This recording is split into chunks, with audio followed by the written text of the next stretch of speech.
notwithstanding the impact of construction industry as well as the larger economy, these research findings also contribute to the optimization of our activities as an institution. For example, the research that I've most talked about, the research on building failures, has provided us with critical information on informing the building code, which is currently a document that's being worked on, and very soon we'll be inviting you back as industry stakeholders to engage you so that you can give your input as far as our constitution requires, and of course as the best practice, so that we can be able to have this document developed and adopted for use going forward. As I summarize, or as I conclude, ladies and gentlemen, allow me to appreciate the teams that have made this entire journey possible. As you know it, working alone, you can go very fast, but you may not go very far.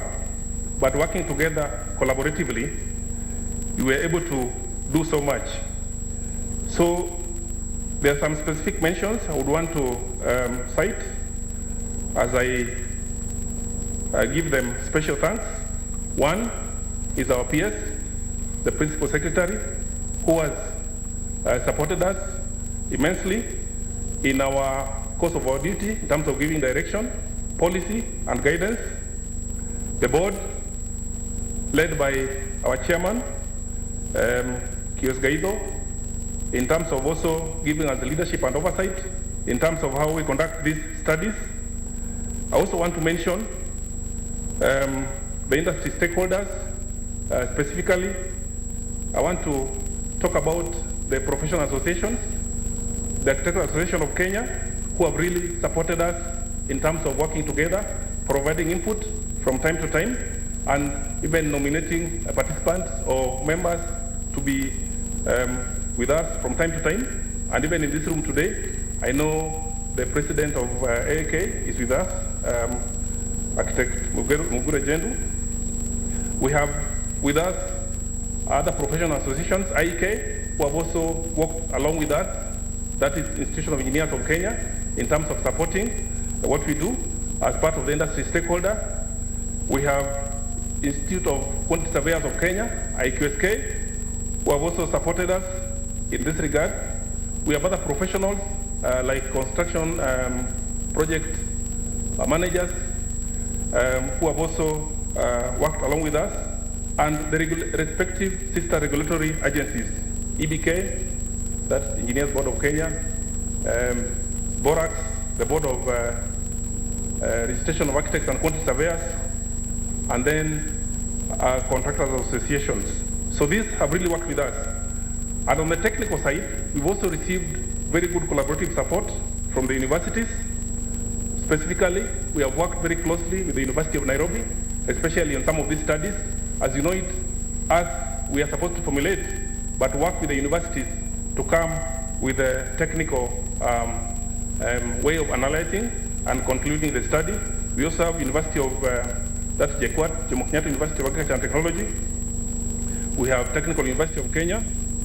I think today in this room, represented by Professor Sylvester Masu. We have other universities like KU, Kenyatta University, and other institutions of learning. I also want to appreciate geological associations, because when we were doing some of these studies, we needed them. If you do a study in the air and you don't land to the stakeholder that you need, then that study will just be a piece of paper. But in order to do a proper study, you need to engage those who will be affected by the findings of those studies. So, in a nutshell, those have been very able institutions that have been able to support us. I cannot forget government institutions that have also worked together with us, especially the training regulator, TVETA. We also have worked very closely with the Kenya Bureau of Standards.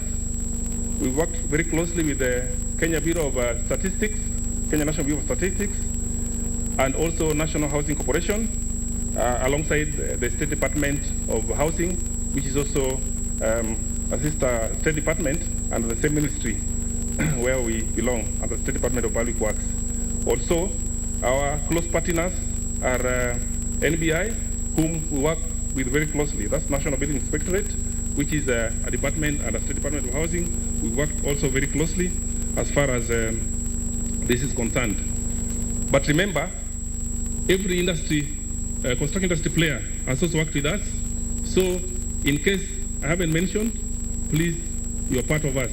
That is to say NEMA, that is to say other bodies like Women in Real Estate, who have also collaborated with us, and many others. And all of you who are sitting here today who have found time to come. Ladies and gentlemen, the authority remains committed to sharing pertinent industry information with all our stakeholders. And that's why we have called today. And also put this on a digital platform to have as big outreach as possible, including members from outside the country are also logging in to be able to be with us as far as Germany and beyond. This forum plays a direct role in the fulfillment of that commitment of sharing with our information with our stakeholders. Your feedback during this session and for the next 3 days will encourage us and enrich this document and make it even better for purposes of enriching the industry. I look forward to a very fruitful engagement, and I thank you all, and God bless you.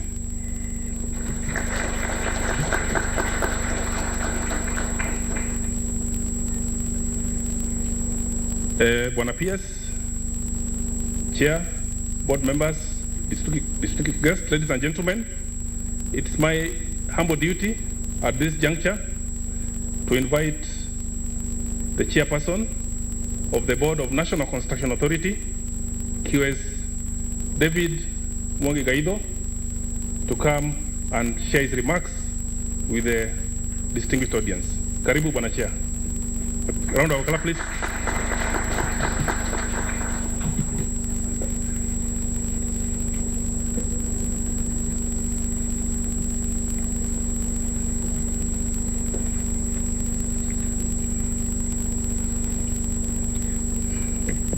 I want to copy the executive director and remove my mask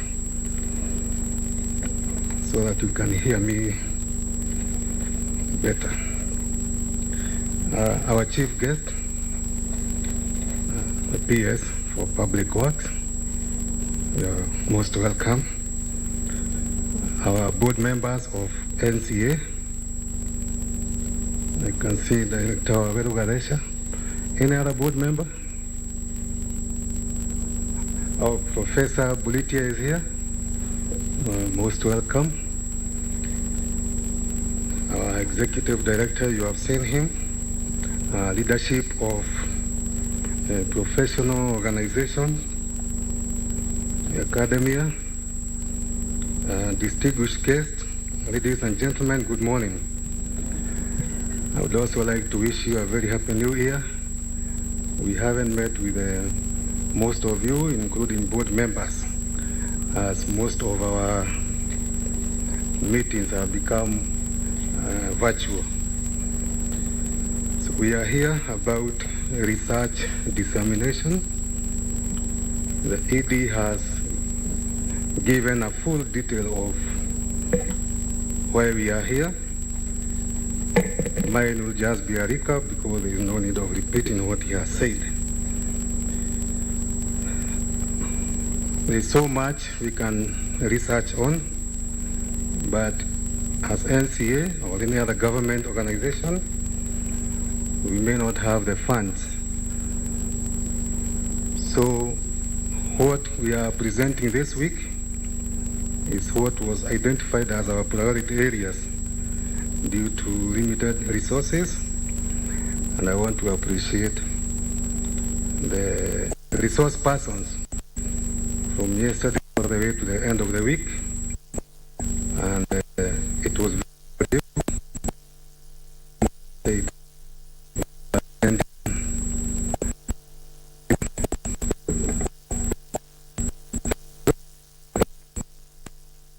dissemination, we don't stop there. Turn it into policy and prevent or lessen that 35% the ED has mentioned, hopefully to zero. That's the role of the board. So we were trending in social media, so that's not good enough. We have to move on and make it work for us, so that by the time the term of the board ends, we can say we have moved from the research findings of 5% to 10 or to 0. Specifically, that on building failures, it's been ongoing for a long time. I think most of you remember Sunbeam, 1996. Maybe that could have formed the basis of formation of NCA. That's 25 years down the line. So our challenge is now to move on to implementation and make sure we are better than those previous years. The other research papers are equally important, as given in full detail by the executive directors. Incorporation of our Juakali manufacturers into the formal system, like he mentioned in the big housing, which is part of the Big Four agenda, is very positive, and we look forward to it working and them supplying more in future housing projects. With those few words, I want to thank all of you for honoring our invite. This is very good attendance, and I hope you will stay on to conclusion. And I also wish those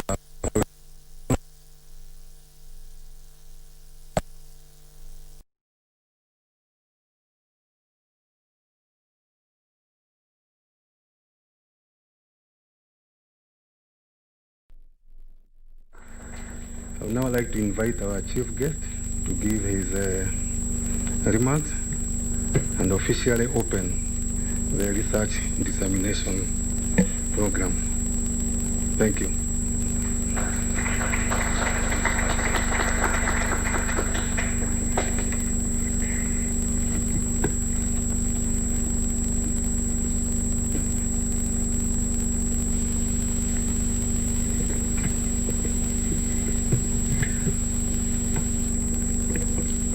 The chairman of the National Construction Authority, QS Guaido, the heads of various bodies in here today, those from academia, those from the construction industry, the board members of NCA present today,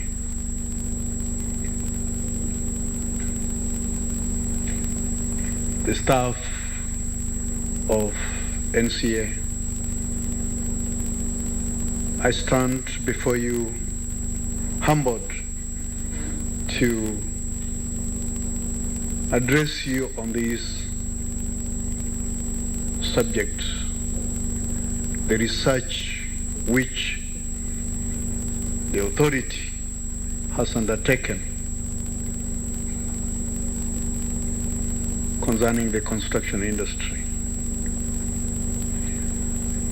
You'll agree with me that research is not that very good area that we've done well, because sometimes the funds which are allocated for research or generally training in almost majority of the institutions is always limited. sometimes it's never considered a priority. Whereas in the real sense, our institutions of higher learning are really supposed to have a backbone in research. Because it is out of research that a lot of many things will happen. Policies will be developed. Other development will come as a result of that. Because something that is properly researched means there was a reason as to why that research was undertaken. There's a statement problem. Then it is proper data is collected, analyzed, and then the outcome comes, and it's that outcome that will inform other things. And for us in the construction industry, which, by the way, is the leading. There is the technical component, there are the workers, and there is no way you can finish a day without seeing something being constructed. So it's part and parcel of us, but how well have we handled it? And that's why you can actually be able to see that we have some of the negative aspect that is coming out of it. The failure of the buildings, poor coordination of construction, poor handling of the waste management. In fact, if you are to look at these two areas that have been looked into, we are even lucky that we are not prone to earthquake. There are some structures which are standing today. If they were in a place like Indonesia or Japan, there will be nothing at the end of the day. So we are only lucky. And sometimes we say we are lucky, we are living where we are.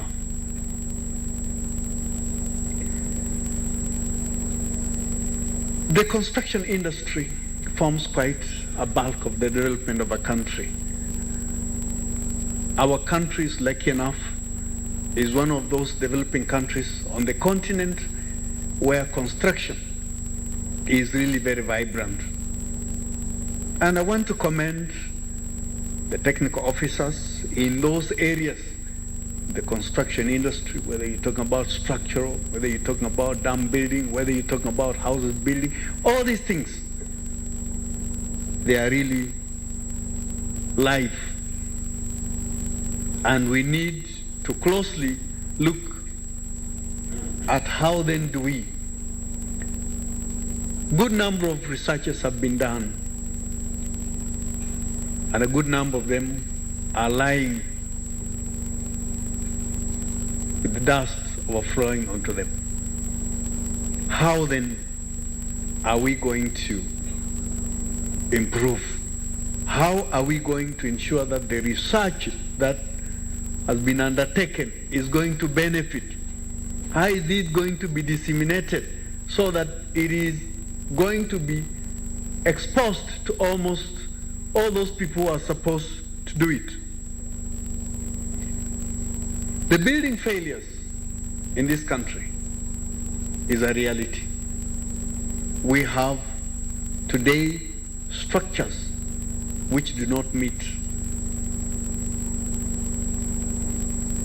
the threshold of saying that this structure is formidable and its integrity is quite okay. But this is something that is going to involve almost everybody. NCA has a duty, NCA board has a duty to ensure that they disseminate the right information And therefore, I'm very proud that the NCA board and management in their own right have found it very prudent to engage the officers and in collaboration with the other bodies, whether those in the world of academia or those in the construction industry.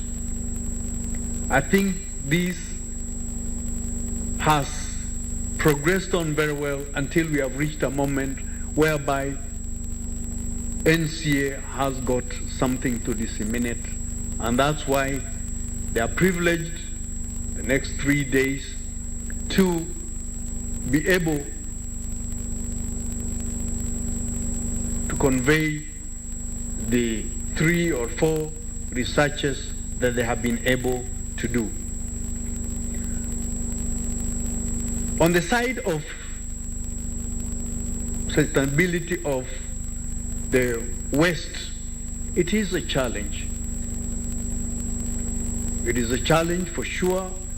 If you went to any construction site, sometimes you are not sure whether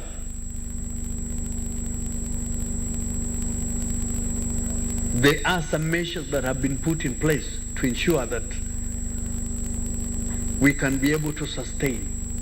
And the waste management in this country has actually not gotten a better solution. It's therefore something that will inform that we need to have some level of vibrancy to ensure that there is proper communication, and this is something that will definitely be able. Another area that, of course, the research need to look at it is the usage of the new technology. For example, when we talk about the expanded polyester EPS, sometimes it has not really been understood. We don't have quite many plants which are manufacturing those. But one thing I want to say is that even if you have got this new technology, if certain parameters are not addressed, for example, if you are doing a construction using the EPS and a contractor does not have the adequate money to ensure that that is done within a time frame, if it stays for a long time, it will just go back to. So it will actually not be less expensive. Today also, with the EPS, there are some contractors today who can actually not use those new technologies. So that the technology is good, but then the people who are supposed to use that technology to come up with a facility that will definitely mirror are not there. So this is also a responsibility of NCA to ensure that that is done. Research is important, and research is derived from knowledge. People must research, and that's why we rely also greatly from those in the world of academia. We are very lucky to have a number of institutions of higher learning. If that collaboration is there, then whatever is going to come out of the research will definitely be able to benefit all of us. It is therefore very important that as we listen to the 4 researches that have been done, the one on the building failures, waste management, where we are going to use the SMEs, the medium enterprises, and of course, finally, whereby those who are involved in the field, how do they collaborate? If that is understood, many other researchers, money may not be adequate, but for having taken a step forward that you have been able to deal with the 4 components, I think you should be able to plan that this is something that needs to be gradual, so that at the end of the day, relevant and adequate research around construction industry are done. I therefore want to wish you well as you deliberate, but I want to acknowledge the board of NCA headed by the chairman,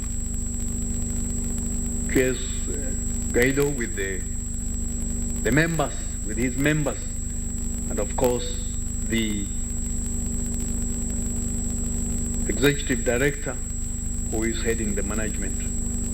I will therefore ask that you deliberate with a lot of freedom, so at the end of the day you will be able to appreciate that it's good to have a document that is well researched, and we cannot ignore the growing construction industry. With those few remarks, I want to wish you a good deliberation, and with that, I officially open the forum. Thank you.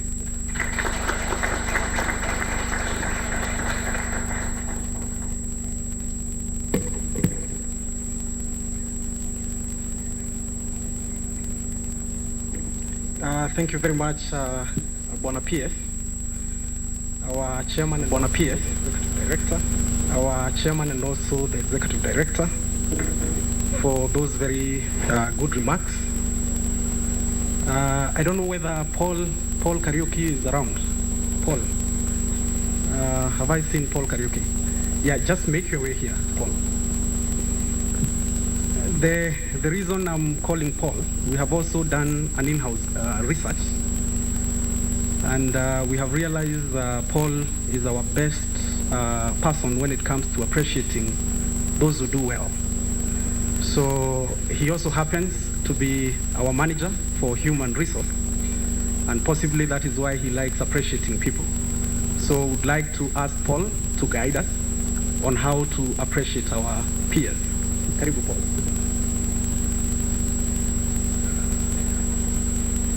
Thank you, GM.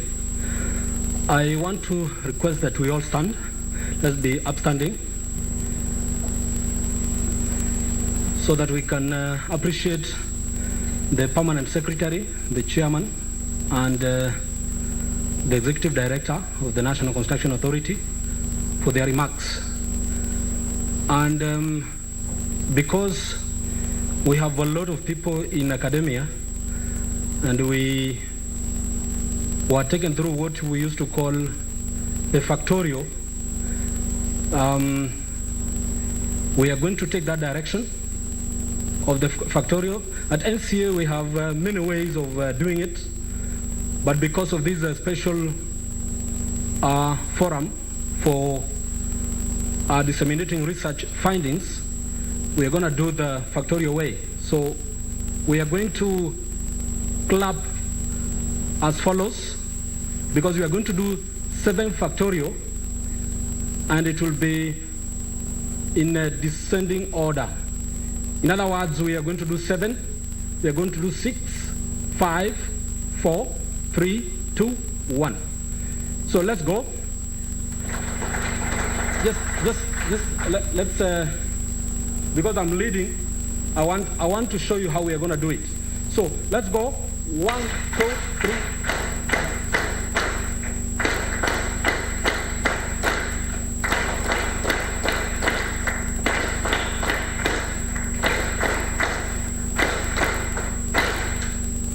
Thank you. At least no one added. Thank you so much. Thank you very much, Paul. That was very kind, and we appreciate you helping us to appreciate Major General Retired, our PS, and also the other team members who are giving us those very beautiful remarks. Now, with your permission, Mr. P.S., I would like to request, I know Executive Director, if it's agreeable, I would like to request you to guide the PS. We sit over there for a moment. There are some seats already reserved for the PS. Thank you very much. Thank you very much.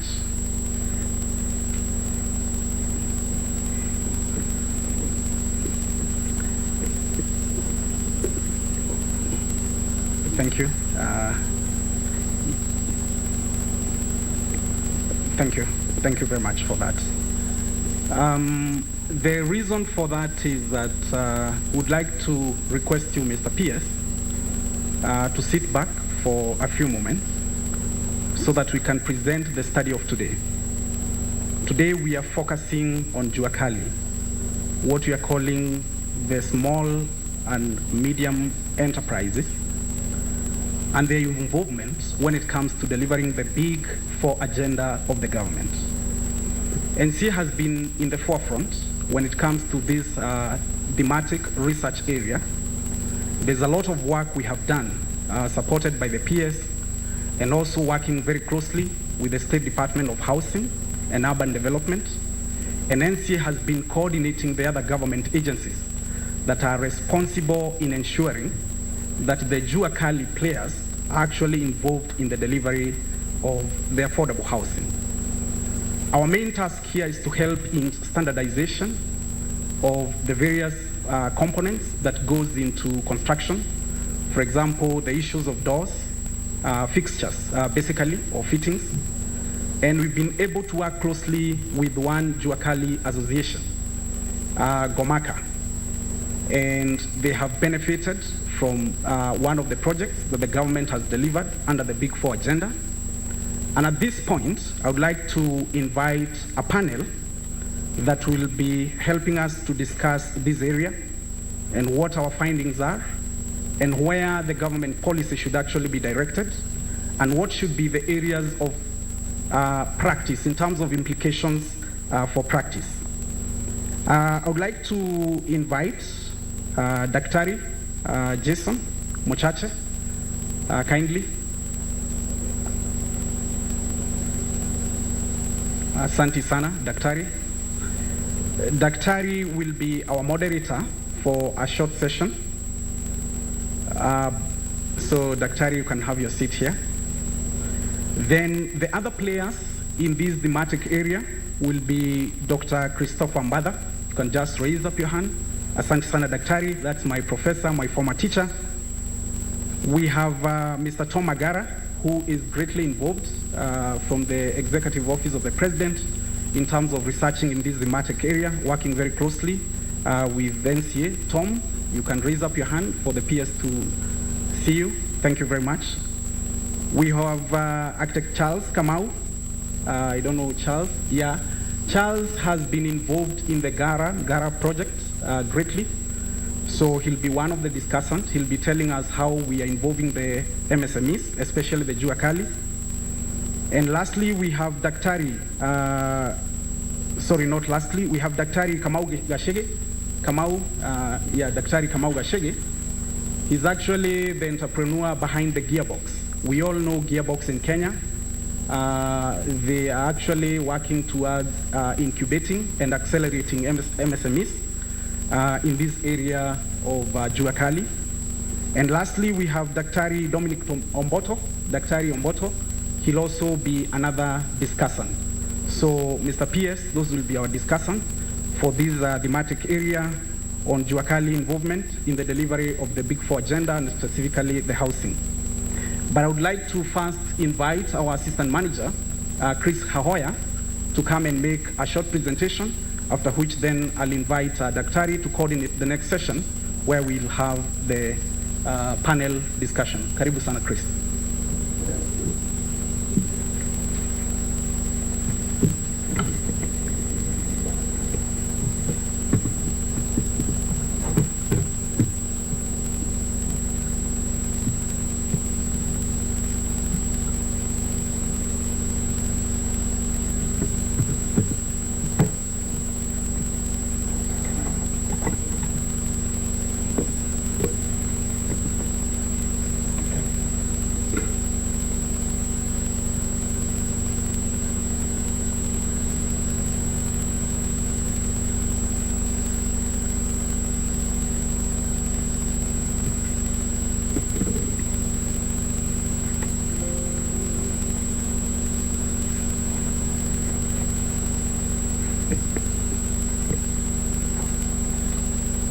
Okay, this moment, just to take this opportunity, our chief guest, the PS for the State Department for Public Works, the chair of the board of NCA, the board members, the management of NCA, the staff of NCA, the key stakeholders in the construction industry.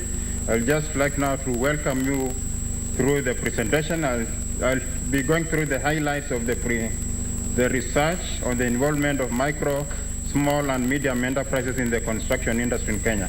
It is voluminous, so I'll be able just to pick the highlights to take you through, at least to appreciate what has been done. So the topic is the involvement of the micro, small and medium enterprises in the construction industry in Kenya, popularly known as the Jua Kali.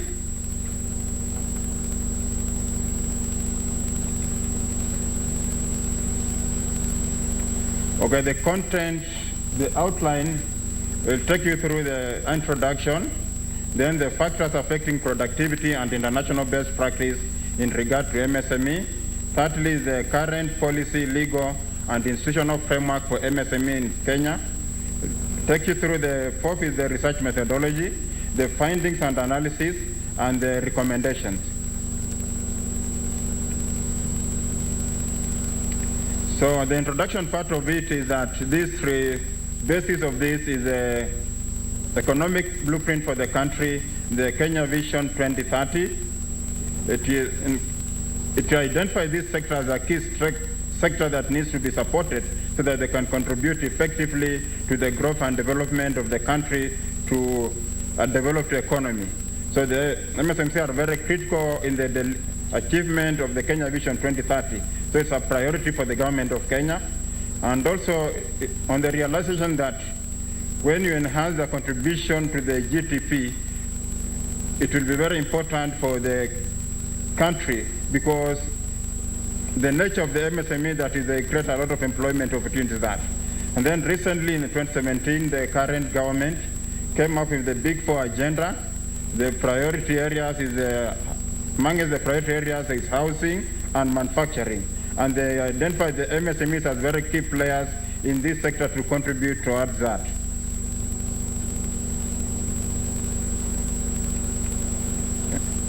So the background of the study is that it is very easy to establish the MSME all over the country, that because of what the requirements of it. So it's very easy and they can be involved in very diverse fields.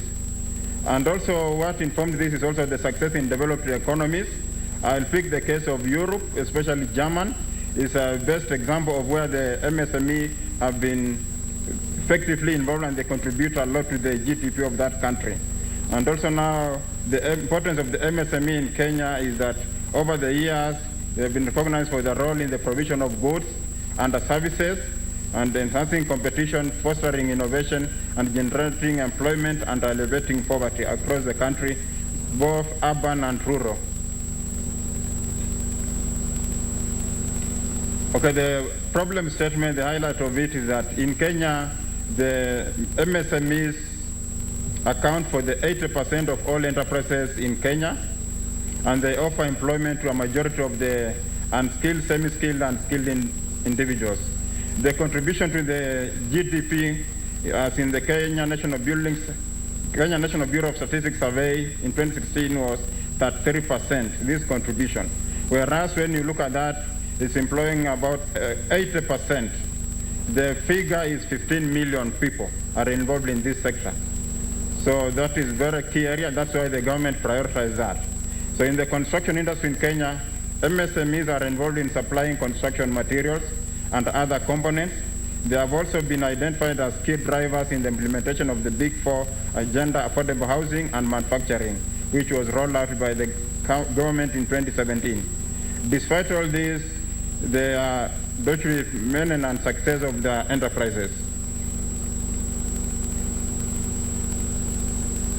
So the potential for the economic and social benefits of MSMEs is that the creation of jobs, they're contributing positively to the GDP, improving forward and backward linkages between sectors, both vertical and horizontal, creating opportunities for employing appropriate technologies, providing an opportunity to expand the entrepreneur base, expanding a pool of skilled and semi-skilled workers, providing support to large-scale enterprises, providing the required flexibility to adapt to market failures, and also enter into market niches which are not profitable for the larger enterprises, and also contributing to the development policies that are more oriented towards decentralization and rural development. This is very now key for us because of the devolved government, the devolved system of governance in the country. It's very critical areas. That's why the government prioritizes this, that it will be very important at least to support this sector. Despite that, they have a lot of challenges because of lack of resources in terms of finance, in terms of access to technology, the skills, the access to the markets, both local and international, and also the issue of access to the market information. Also, there is a problem where there is lack of economies of scale and scope. They have higher transaction costs relative to the larger enterprises. They lack networks that can contribute to a lack of information, know-how, and experience of domestic and international markets. Increased market competition and concentration from large multinational enterprises caused by globalization and economic integration. So also there's an inability to compete against large firms in terms of research and development expenditures, which is very key, that will be able to foster innovation in the production process and the organization. There's also that aspect of lack of entrepreneurial zeal, capacity, and know-how, since quite a number are probably family-based, and that affects that issue of entrepreneurial zeal. So the objective of the research is to assign the level of involvement of MSMEs in the construction industry in Kenya. The specific objectives, number one, is to carry out a situational analysis of MSMEs in the construction industry.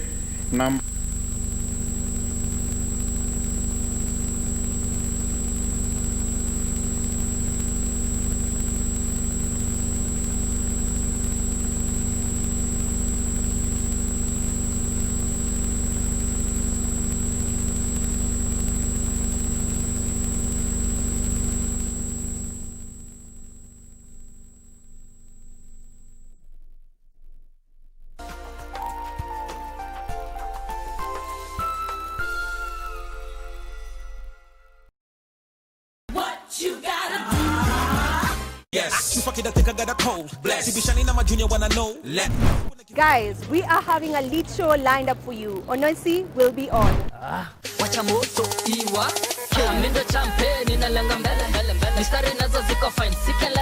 Miss Superstar Kenya will be gracing the show. So people used to be like, body shaming. Oh, your legs are so skinny. Look at you. What can you do? People Guys, there is a new association in town. Tell me about Stingy Man Association. Hey, these guys are stingy, man. And they have a tagline. They have a motto. And that is? When you ambie, I'll see what to do.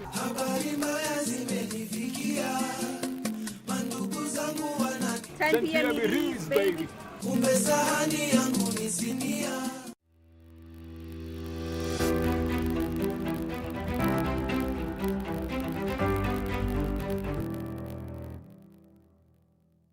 So much time in the game of football. There are like 40 centuries in the game of football, and anything can happen. Democratic Republic of Congo, Henok Inunga. The Simbas are gathering steam and pushing forward now. The goal has come to liberate them. They're going forward again. We're talking about the Red Devils of the Republic of the Congo. They shuffle downstairs to celebrate precious 3 points that have been scooped here.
Countries, the Philippines, Egypt, India, Germany, Vietnam, and South Africa. It's very commendable, especially these countries have very serious initiative towards creating a very conducive environment for the MSMEs in their country.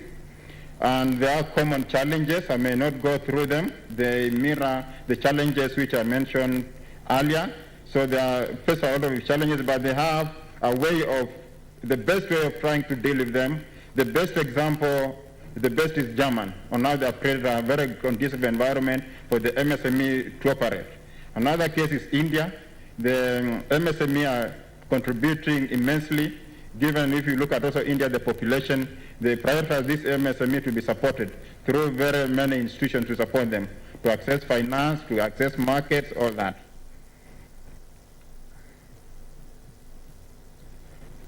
So I may not go through it's a conceptual framework on this study about the factors which probably now, once addressed, will be able to enhance the productivity of the MSME, and by that, enhance their contribution to the economy of this country.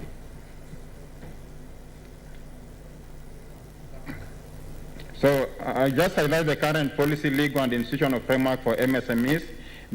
On the one part, we are going to look at the law. We have the Micro and Small Enterprise Act, which establishes the Micro and Small Enterprise Authority, under which we are also going to have we'll be able to set up the Office of the Registrar, who will register MSME. They also have a fund there which will be able to support the MSME,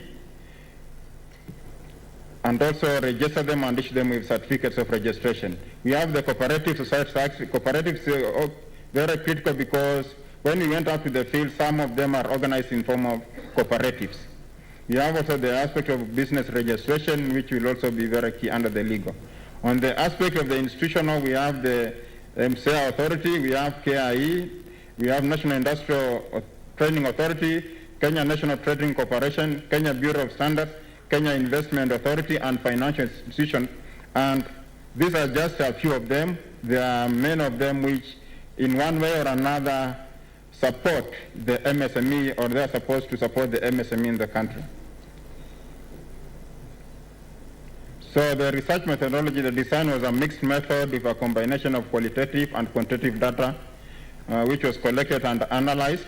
The data collection instruments were interviews and questionnaires, where the research teams are able to go out to the entire country to collect this data.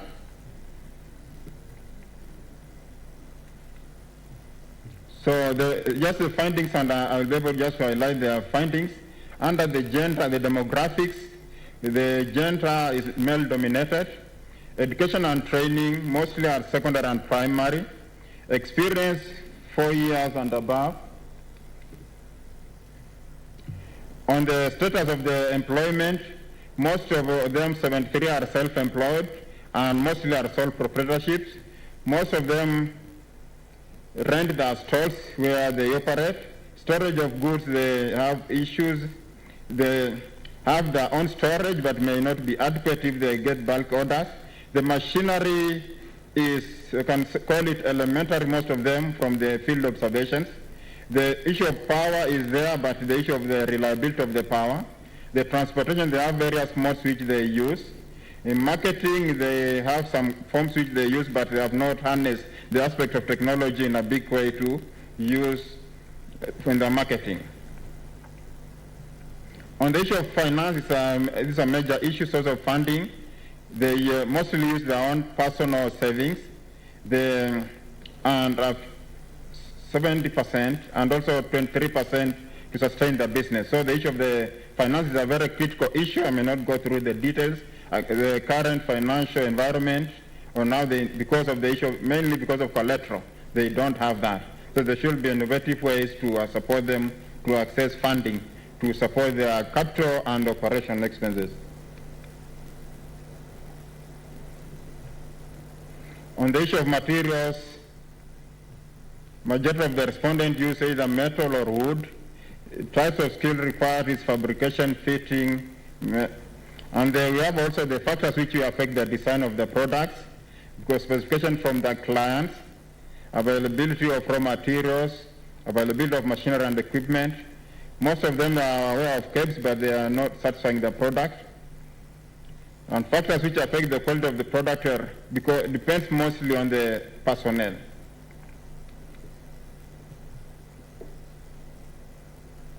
On the legal factors, we are able to explore that. On the registration of government institutions, majority of them, 53, are registered by a particular government institution, so leaves are around 47 who are not registered. And they pay some kind of business permit fees. In the conclusion and recommendation, I'll just be able to highlight this. It rolls around the area of need to formalize the MSME so that at least the government can be able to support them. The various financial solutions to MSME, especially the credit guarantee scheme, will be very critical, and the special funds so that at least, and if the commercial banks also have structured special MSME financing will be good, enabling them to access machinery. The aspect of training, upskilling, and awareness is very critical. The aspect of checking on their quality, looking at the workplaces, for them to access the workplaces which are appropriate. And then the aspect of research and development is very critical. The aspect of technology and skills transfer to learn from the large enterprises. And to be also facilitating the issue of sourcing of raw materials and the marketing of finished products. The issue of like timber in the country is a challenge for them to get. And also the aspect at the personal level, the welfare consideration. So that is the end of my presentation. Thank you so much.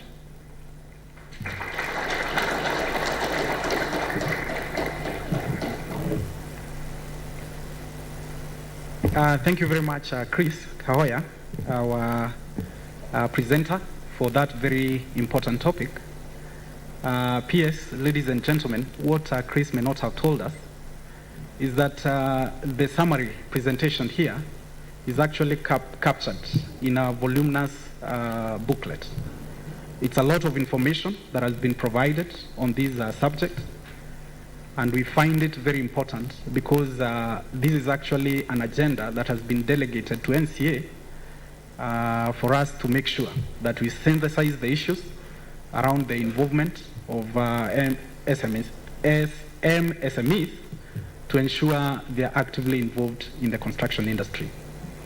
And for example, it's also worth noting that about 50,000 contractors registered by NCA, around 50,000, 80% of them will actually be small, medium enterprises.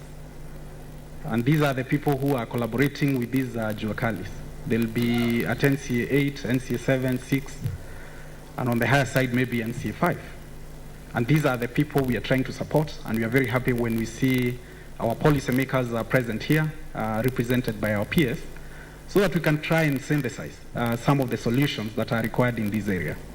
And as Chris has mentioned, we cannot deny, it's an undeniable fact, that in majority developing economies, the role of SMEs is critical in provision of employment, government services, and whatever other needs that are important for advancement of a country like Kenya. Now at this point, I would like to invite our Executive Director, Engineer Maurice Akech, to come and sum up the morning and then tell us how to proceed. Karibu sana, Edie.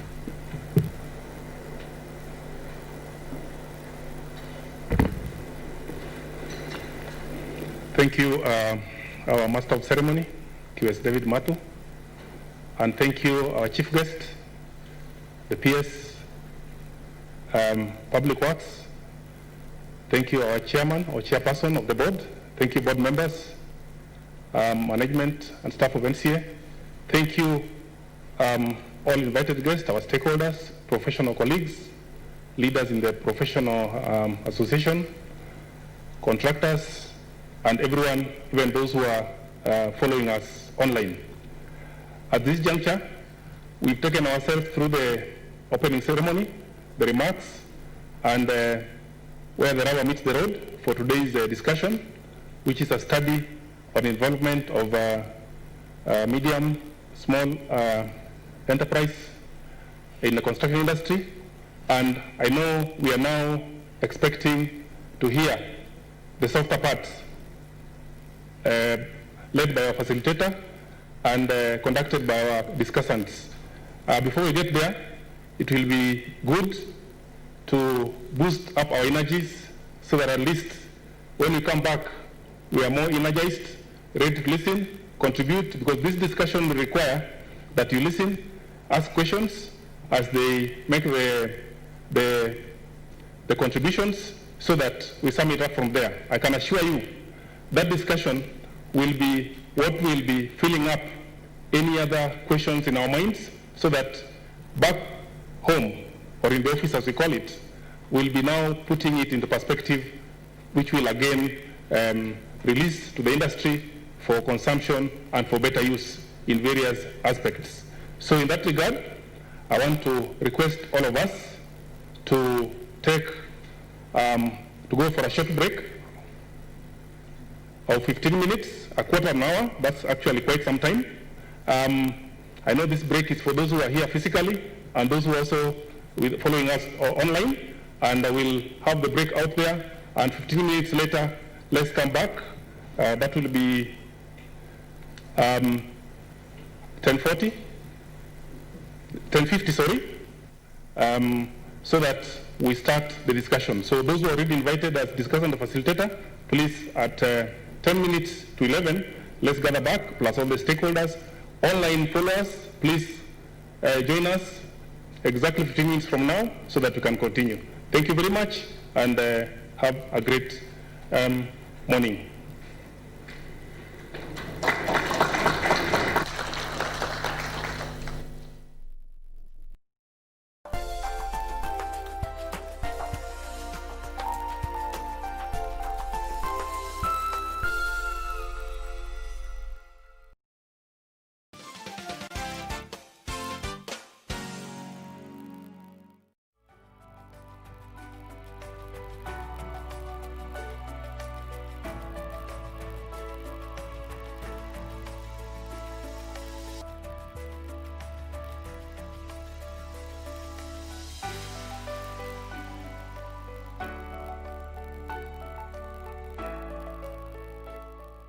It was at the British Institute, East Africa, that this extraordinary exhibition was held.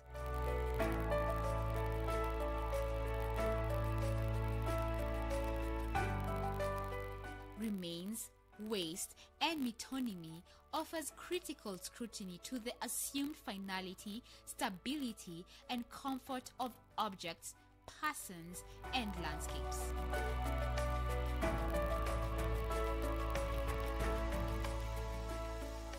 I did fieldwork for a year in Eastlands, and I was interested in the legacies of those old colonial estates for contemporary Nairobi, and how people think of them as old and just left from the past, and that we no longer want them. But actually, they're still very active in the city. Those places are still full of people. In fact, more people live there now than ever did during the colonial period. And people have made all kinds of modifications to their spaces, to their homes, to their areas around. And what I began to realize through my fieldwork was that these kinds of traces that people leave behind are a kind of story. They tell a kind of narrative or a history of those places. This exhibition and this whole event is really about trying to get artists and scholars to communicate, to engage in critical discussion on a kind of level par as intellectuals in a shared project of intellectual knowledge production and critical engagement. We came up with a theme, and this theme we came up with this idea of remains and waste and metony. So this idea that the leftovers of life that continue to coexist with us and do stuff with us. So my particular thing is on fossils, but there's work on human remains over there. There's Neo's thing on human substances. There's Sawia's performance, which is all about burials and bodies, and there's quite a lot of work on ruins, the ruins in Turkana, the Mau Mau ruins. So this idea that the remains, the material remains of the past continue to act in the present. So this was the sort of theme that we thought would make a good topic of conversation to promote this dialogue between artists.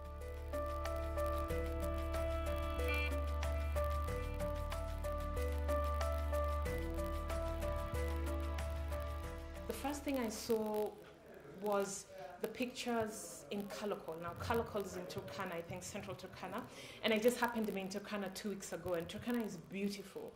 And what this picture was showing was like old equipment for like fisheries in Turkana. I was like, wow, this is beautiful. What happened to it? And it died. It's not there. And so then it got me thinking. I'm like, oh, I'm so sad. There's so much potential in Turkana. Why can't this fishery be revived? And then that art tapped into my political self. And I took myself back to the office. I'm like, oh, maybe we should write something about this. So that art really made me think. And the second thing that really touched me, and I think almost in an emotional way, is you have this exhibition of where you have empty rooms of where previous African art was kept, but it's no longer there. The art is no longer there. It's just an empty room. So to me, I was just imagining maybe that's how Africa felt, empty, when all these colonialists came and all the explorers came and then they took the art and went with them. I mean, I guess for Africa, I'm not even guessing, for Africa, art had a meaning. There's a meaning behind why you had the masks the way they were. They were for dances, for going to war, for celebrating life, or celebrating death. I mean, so Africa must have felt empty without this identity of theirs. And for me, that was really sad. The event brought together artists, art lovers, and scholars from around the world to deliberate on the potential of material waste to human life. Today's event was about waste, remains and decay, and how we can use those to think about maybe more productively, to think about other types of ways of dealing with time, the body, and history. And this piece comes from some interviews that I did with some residents. Really showed me that a different way to think about dirt. So they were talking about how if you knock down these houses, if they get demolished, then those houses, the history of that place will be lost. And so they said, you can't remember without these spaces. The materiality, the physicality of the architecture is essential for those histories to be remembered. And one of them said, if you knock the buildings down, this place will be gone. It won't even exist in a memory. My question is to the people behind Vision 2030. This is history to some people. This is life identity to some people. Is there a way we can work around this, maintain what we have, but at the same time incorporate development? Because I'm thinking what the colonialists did by taking the masks and our art away, the government should not do in this present time by taking what we call our homes. The interventions presented are works in progress that explore new avenues of collaboration between artists and scholars around these themes of waste, remains, and metonymy. The topic of this exhibition was relevant because of the waste, metonymy, and remains. Remains came in handy because I used bones as well. I used a bone. And the waste part was quite self-explanatory because of the junk I'm using. But also the part of metonymy, which is like having the life there, but it's not actually the life. Like you can't really say this is the rhino, but it's a rhino's life. So I played around with the topic that way.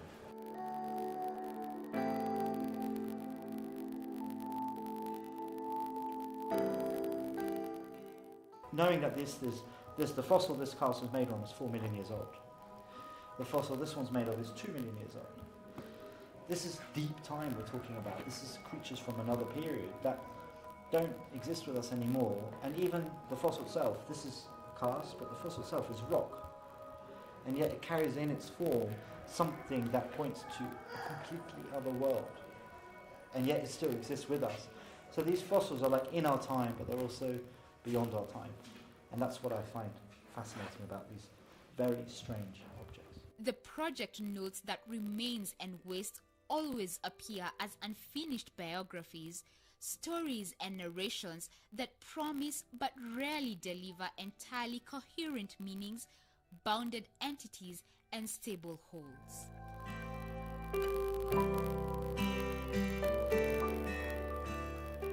Even when you are writing a scientific article, when you're writing a book, when you are writing a PhD, you are creating something. It's coming from your mind according to the rules of the scientific rules, but it's the same. When you are writing a song, it's also coming from your brain, from your impression with the rules of the music or whatever. So the link, maybe it's there is some space of, both are space of creations and space also sometimes of freedom, even if sometimes we have maybe to respect some rule, maybe more in scientific dimension, and maybe we could have more freedom in artistic stuff, but yeah, the point is all of this stuff comes from our brain.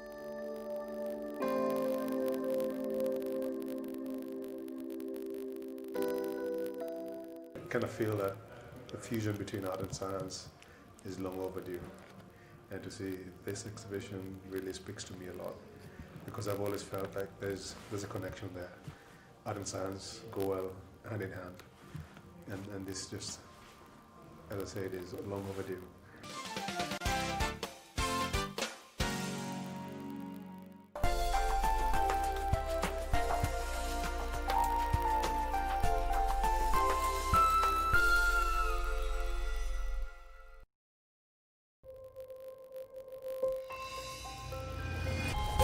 Pain that I suffered watching my son that close to death.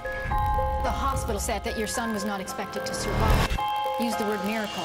He saw things that I can't really explain. Your son had a near-death experience. I lifted up and I looked down. Mom was in one room, you were in another room. Do you think my son went to heaven? Fire! You don't have to worry. He told me everything was all right. He's making a difference. Haven't we already had a glimpse of something? From the first cry of a baby, the courage of a friend, the love of a mother, a father, I see it, so I believe it. Do you?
Gear up and maintain a healthy, fit and active lifestyle right there at home by keeping up with Gear Up on Channel 1, 5:30 to 6 a.m. Monday to Saturday. Gear Up every day for every moment, and remember to stay home and keep safe.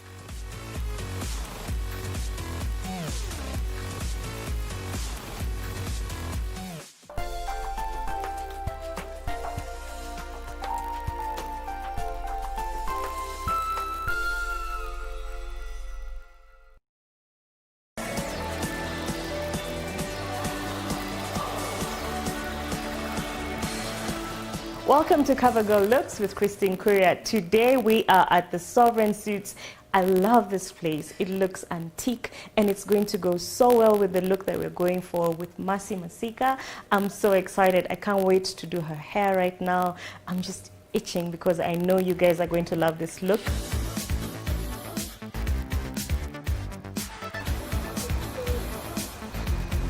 So we're here, day 2 of CoverGirl Looks with Christine Kuria, and Mercy Masika is looking amazing. Thank you. I feel amazing. So it's exactly what I was looking for, because at Sovereign Suits, it's got that nice woody, rustic look. Classy look. Very classy. You can see the chandeliers.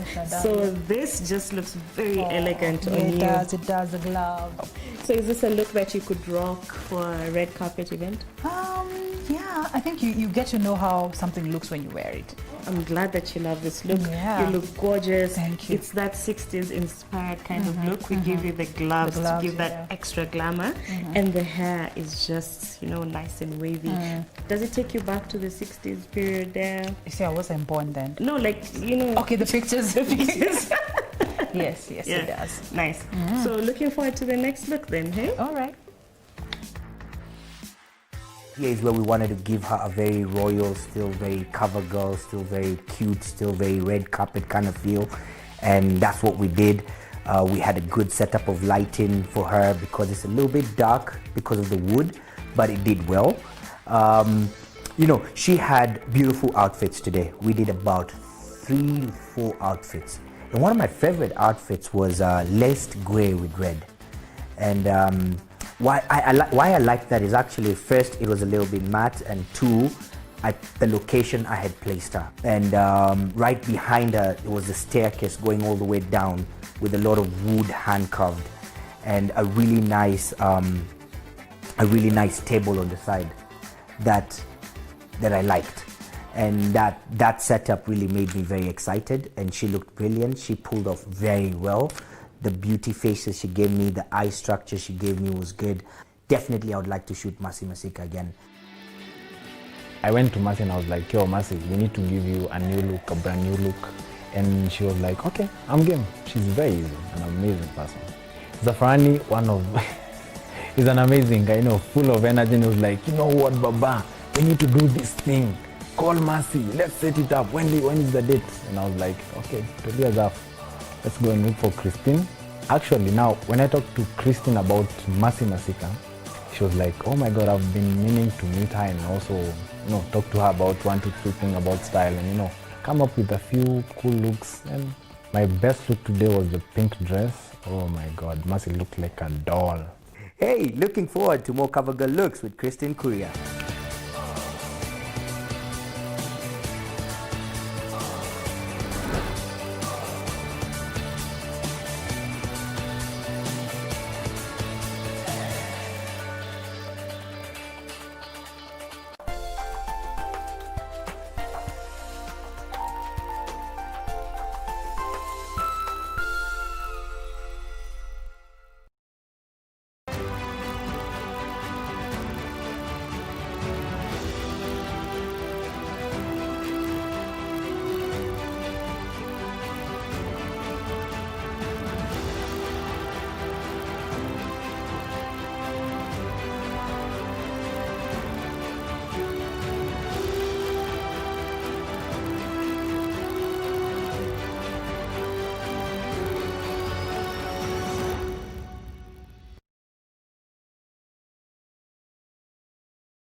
You gotta do. Yes. You fucking think I got a cold. Bless. You be shining on my junior when I know. Guys, we are having a lead show lined up for you. Onoisi will be on. Wacha moto iwa. Mindo champagne inalenga mbele. Mistari nazo ziko fine sikelele. Miss Superstar Kenya will be gracing the show. So people used to be like, body shaming. Oh, your legs are so skinny. Look at you. What can you do? People itakurusha. Guys, there is a new association in town. Tell me about Stingy Man Association. Hey, these guys are stingy, man. And they have a tagline. They have a motto. And that is? When you ambie. I'll see what to do.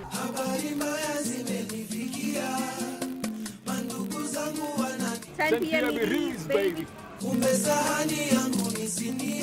Next on.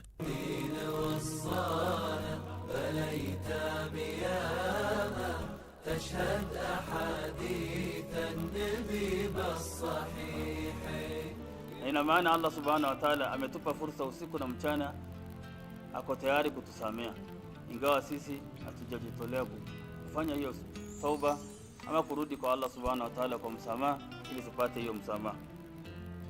Na hakuna asiyekuwa na dhambi. Kila mmoja wetu ana dhambi, ima kwa kukosea, ima kwa kusudi, tuna madhambi.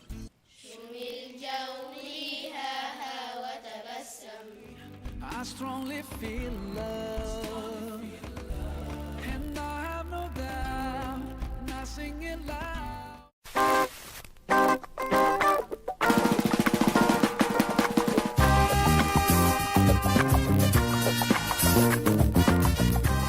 Nichukulie kwa mfano ndani ya matatu.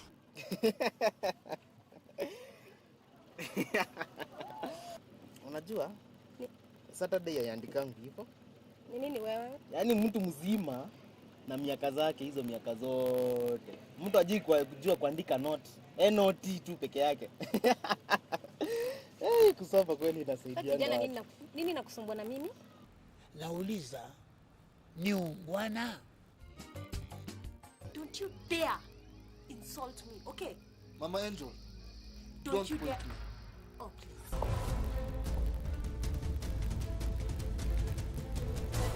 Let the dead bury. They are dead, right?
Mellow and infectious beats of all-time hits from Calabash Band filled the air at the Carnival Simba Salon grounds during the Miss Stories in Beauty pageant Nairobi chapter.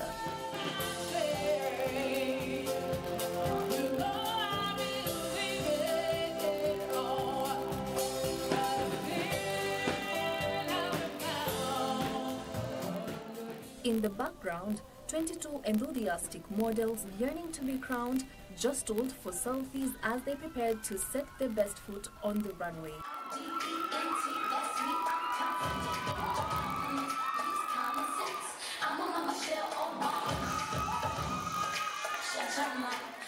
While the audience were eagerly waiting for the official start of the event, finger-licking nyama choma accompanied by plenty of drinks was served with pleasure. The Kenyan national anthem signaled the official beginning of the event before the energetic models stepped on the runway.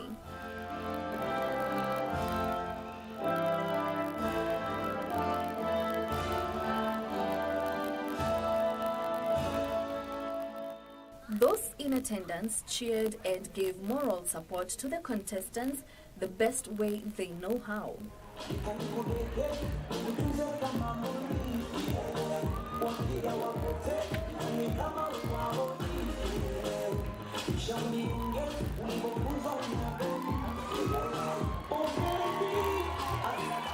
Graceful heights, enduring smiles, and hard-to-ignore cloth designs were the order of the evening.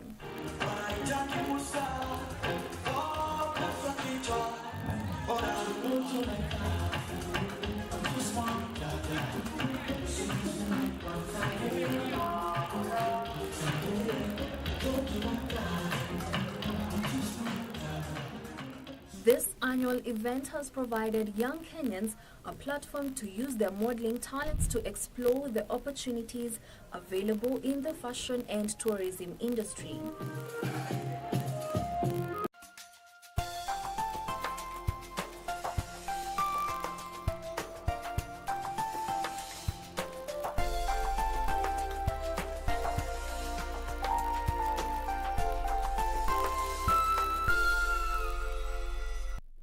introducing myself. My name is Jason Muchache. I'm a professor at the Technical University of Kenya. I'm an architect by profession and a planner. I have worked in the micro enterprise sector for a long time, including master's research, PhD research, and also through the international organizations where I worked for almost 16 years. I was supporting micro enterprises. Right now, I concentrate in making the students at the Technical University conscious of entrepreneurship and penetrating the micro enterprise sector, because that is where there is a clear line on where there is employment. So I'm privileged to chair this discussion this morning. And in front of us, I'm going to allow our gentlemen, the only lady who was supposed to be, my apology, the only lady who was supposed to be on this platform had other engagements, so I'm told that today you would accept this gender imbalance in this discussion. But those who are in the plenary, we can allow contributions only from the ladies this morning. Thank you. So I'll start right from my extreme left. Dr. Chris Mbava. Chris, if you can go ahead and introduce yourself in exactly half a minute. Within that introduction, you say your interest in this conference. My name is Christopher Mbava. I'm a trained conservator, but specialized in construction project management. Currently, I am teaching at the University of Nairobi. For a long time, we have not had a chance to train contractors formally until we introduced the course of construction management in the universities. One of the objectives of training in construction management is to work for a client, to coordinate the project team, but more so, we are training the young people to become contractors if they wish. And since they start with NCA 8, NCA 7, NCA 6, those are normally would be classified as small or micro enterprises. And that is my interest here, to promote the future contractors who will start small and who I train at the university. Thank you. Thank you, Chris. On my extreme right, we have Dr. Dominic Omboto. Dominic? Thank you very much. Your microphone, please. Thank you very much. Thank you very much for the chance, moderator. As our moderator said, I'm Omboto Dominic. I'm an assistant director research at TVET Authority. And as we know, TVET, we are concerned with setting standards of training. In TVET, we accredit institutions and trainers, and also we check for compliance. My interest, as we saw from our findings, training is very key when it comes to quality output. We are actually in very interesting times where we are implementing very interesting standards in TVET, and one of the standards we are implementing is PLA. And PLA means prior learning, assessment, and recognition. Now, this one means that for all those tradesmen in construction who never went through formal training, we can now formalize them by actually exposing them to this kind of standard where they prove the skills they possess, and therefore we give them certifications. So majorly, my interest is actually training. I'm at undergraduate level. I'm a constructor, but at those higher levels, I'm a management expert, actually management and governance expert. Thank you. Thank you very much, Dominic. I would go again to my left, extreme left. We have a Gearbox. Gearbox, introduce your name. Thank you very much, moderator, Daktari. My name is Kamau Gashege. I run, as you heard, an incubator called Gearbox. It's a fairly unique incubator because what we do is we provide access to people who have an idea for what they want to make, a product, some hardware we call it generally, but don't confuse it with only hardware as relates to computing. It could be that you have a better chair that you've designed in your mind and you want to come and make a prototype. You don't have the machines to do it yourself, so you can come into our space and use it. We also incubate businesses there. My background, I taught at the University of Nairobi within the mechanical engineering department for many years. And the reason that I'm here is because we also, within the context of Gearbox, we train a lot of people within Juakali sector. And we've even set up our own Juakali Association to help the members to access contracts from government. I'll be speaking about that a bit later. I also have a different hat, which is I chair the board of the National Industrial Training Authority, NITA. And we also, within that context, have a lot of connection with the Juakali sector, broadly speaking, including something very similar to what the gentleman from Tibeta mentioned. We have a program that's about recognition of prior learning, and we award those who have learned through many years of experience on the ground by testing them and giving them some sort of qualification. I'll be speaking more about that later. Thank you. Thank you very much for that introduction. I want to go to my right to Tom Njeru. Thank you, Dr. Jason, and thank you all for this opportunity. My names are Tom Magara.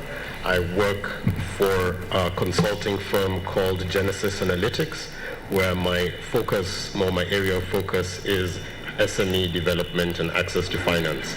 So my role on this panel, being the only one who's not directly related to construction, is that the firm that I work for was commissioned to evaluate a pilot project of the government to incorporate Juakali artisans into one of the affordable housing projects. So that's my role here, and I'll be speaking to that. Thank you. Thank you very much. Coming to my left now is Mr. Kamau from Ministry of Public Works. Please. Thank you, Chair. My name is Charles Kamau from the State Department of Public Works. I've been working there for quite some time now. My training is in building construction, and therefore I was given the privilege to supervise as the Clerk of Works the affordable housing project in Gara, where I came into contact with Juakali artisans from a cluster of very many groups from Gong, Kamkonji and Kariobangi combined together to form Kokamka. And with your permission, Mr. Chair, they are here. Can they? Yes, Ngokamka. I also know you, Ngokamka. We are working with them on another project. Okay. All right. Thank you. And my interest in this forum is to share with you my experiences with these people in that project. Thank you. Thank you very much. That is the panel you have. And then, of course, you have the panel which is from your side, which is made of a lot of experiences. Now, our concern this morning, before we come to the question, is to re-examine the micro and medium enterprises that are addressing the building industry in Kenya. But we have been exposed to those that are operating from other countries. We learned of a case from Egypt. We learned of a case from Germany. There's a case from the Philippines. There's a case from South Africa. There's a case from Kenya. Now, what is the concern of a research undertaken by an authority which is in the construction, let me say construction management in Kenya, in going out there? Some of you are privileged to have traveled to other countries. That I have been privileged, and you have seen micro enterprises that are performing. If you check the souvenirs you have in your home, the artifacts you have, whether you went to Italy, in Rome, for those who go to Rome, those who go to Malaysia, those who have been to Nigeria, those who have been to the Gambia, those who have been to Senegal, those who have been to the pyramids, the items that are sold for the tourism industry come from the micro-enterprise sectors. We often assume, because these things are so beautiful, that they have come from an easy market. They have come with a market full of challenges, just like our building industry micro-enterprises here. Ngokamuka will tell you that the challenge they have is to have their items which they are welding to be square. And especially when an architect is looking for that square and they can't find it. And the words you don't want to hear is that this material has been what? Condemned. In other words, it has been removed. For an enterprise that has spent all that they have to fabricate that material and it is condemned, it means that the enterprise might go out of business. We have seen the budget, how the micro-enterprises contribute to the GDP in Kenya. We have seen how these enterprises contribute to the employment sector. And we have seen the role they play, especially in the housing sector. Many of the homes we live in are built by Juakali artisans. The materials may have been produced, the windows, the doors, etc. So we are re-examining whether this industry can be improved to such a way that it functions without enterprises dying 2 years after formation. I want to allow this gentleman in front here to share on a number of questions. Some are policy related, some are experience related, some are practice related, some are related to training, so that we can move through this discussion in the next, say, 35, 40 minutes and come up with some kind of direction. And I'm going to start with Tom. Tom Magara is going to start by addressing the issue. SMEs are considered key to the GDP contribution in Kenya. And other countries, of course, as you have heard from the various studies which have been presented. What are the challenges that are encountered by SMEs in the construction industry that hamper their growth, and consequently contribute to the country's, even though that growth will contribute to the country's economy, but it is hampered. So you have 2 minutes to address this, using your experience, of course, and using Kenya as an experience or any other contribution from the research that has been undertaken by NCA. Thank you, Dr. Moderator. I think the challenges that are faced by MSMEs, even in construction, are well known to us, having operated and lived within Kenya. The first is often around the technical capacity, and this has two levels. There is the entrepreneurship, that's being able to get all the required documentation, tax clarifications, and all that, as well as the technical knowledge of whatever is required in that construction. Now, that is both technical in terms of learning in an institution, but also requires very practical learnings. I think the team from Gokamka have learnt a lot about working with contractors from outside the country, because their cultures are just very different, and even what's required from them is very different. So that practical aspect of training, which I think Dr. Kamau also involves with in Gearbox, is something that is lacking in our Juakali artisans here. Number two is your limited access to machinery and areas to work. The machinery affects the quality of work that you're able to deliver, and if you have very clear specifications of the doors you're supposed to develop, if you're not using the right bandsaw, you're not using the right lathe, you can produce goods that are not up to the standard. Next is access to materials.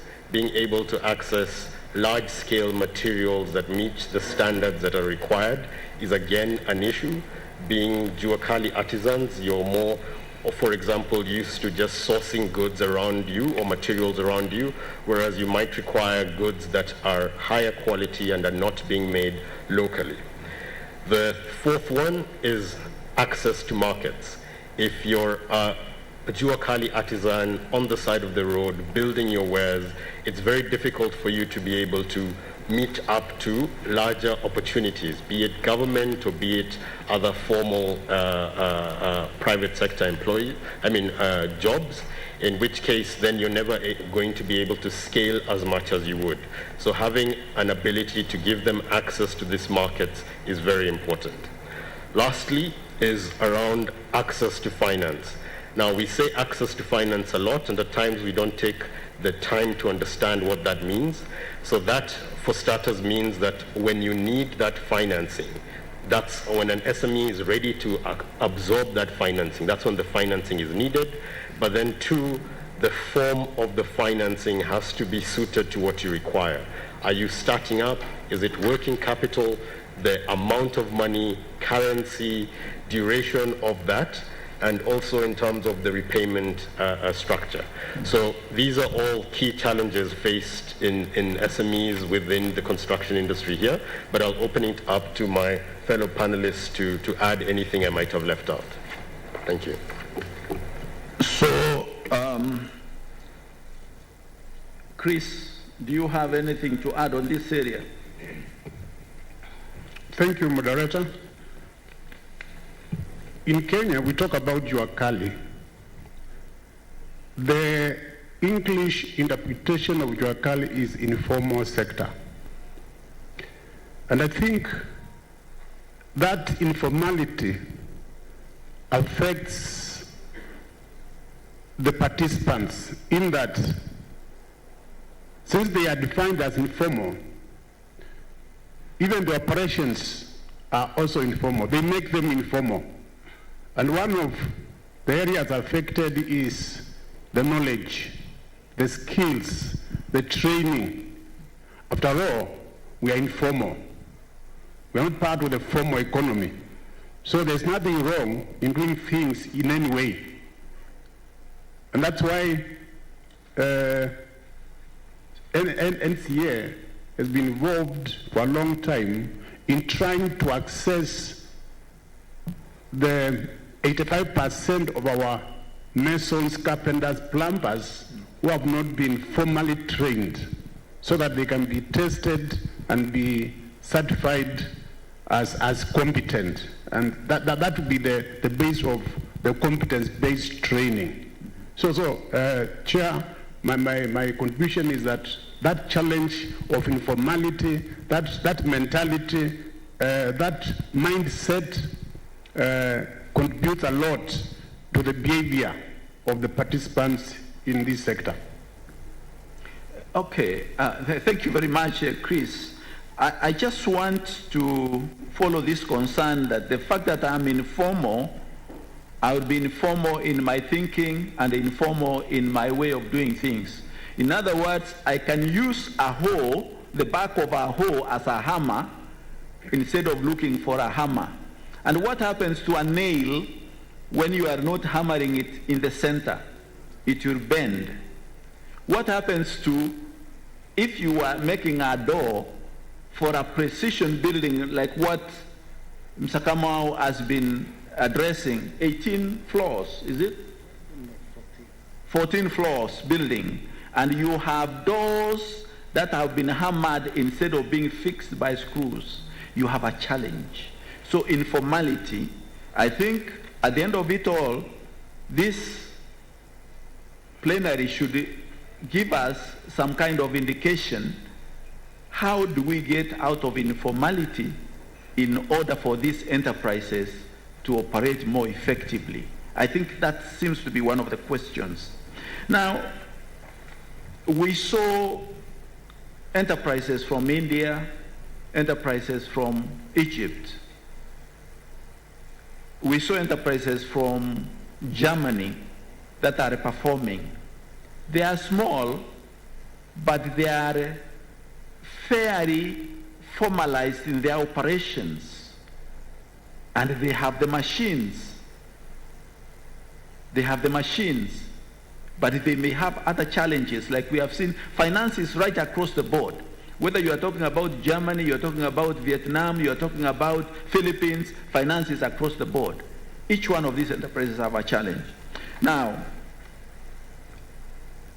I want Charles Kamau to address the issue of when you have a big project which has been institutionally established or commissioned, like this formal housing in Ngara, with a formal contractor. In other words, it's an institution which is formalized.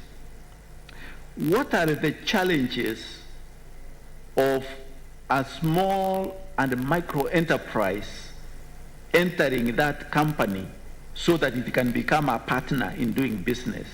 What did you see in Ngara? What are the challenges that the Ministry of Urban Development and Housing, together with the Ministry of Public Works, have been able to penetrate in order to get Juakari enterprises to work with formal contractors?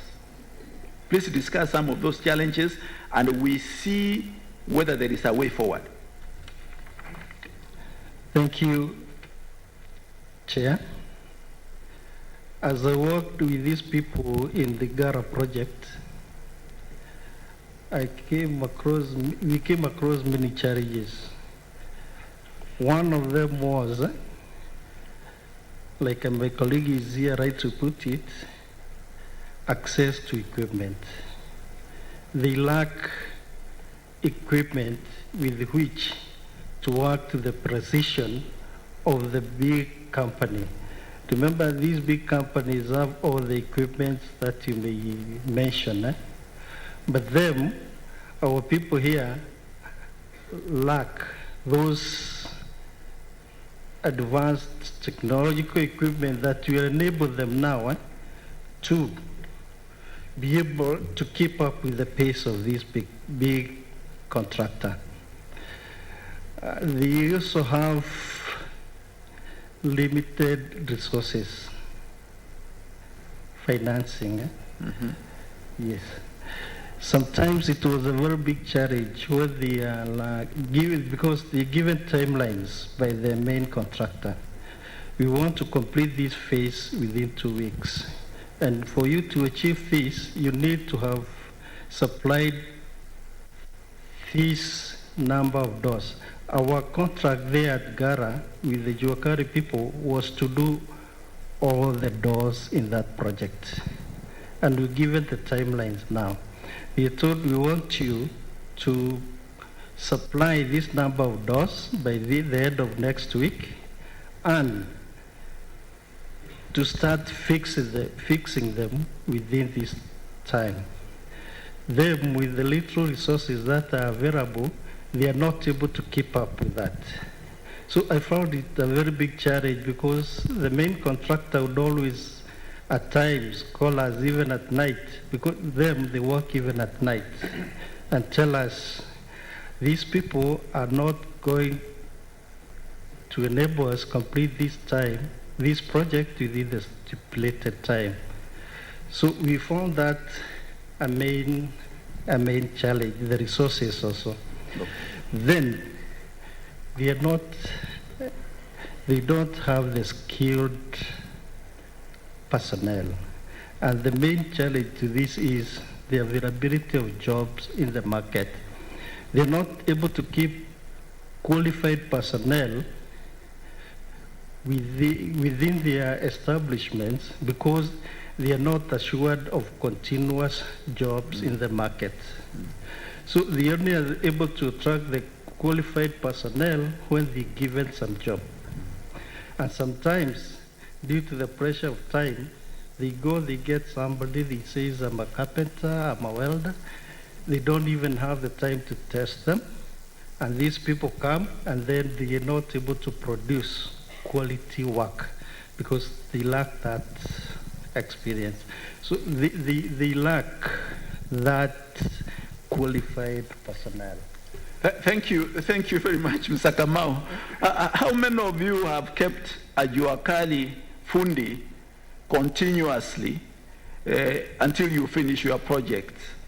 You think about it. There's one who works for me, and it comes to Friday. Once he has earned his money, on Monday he's sick.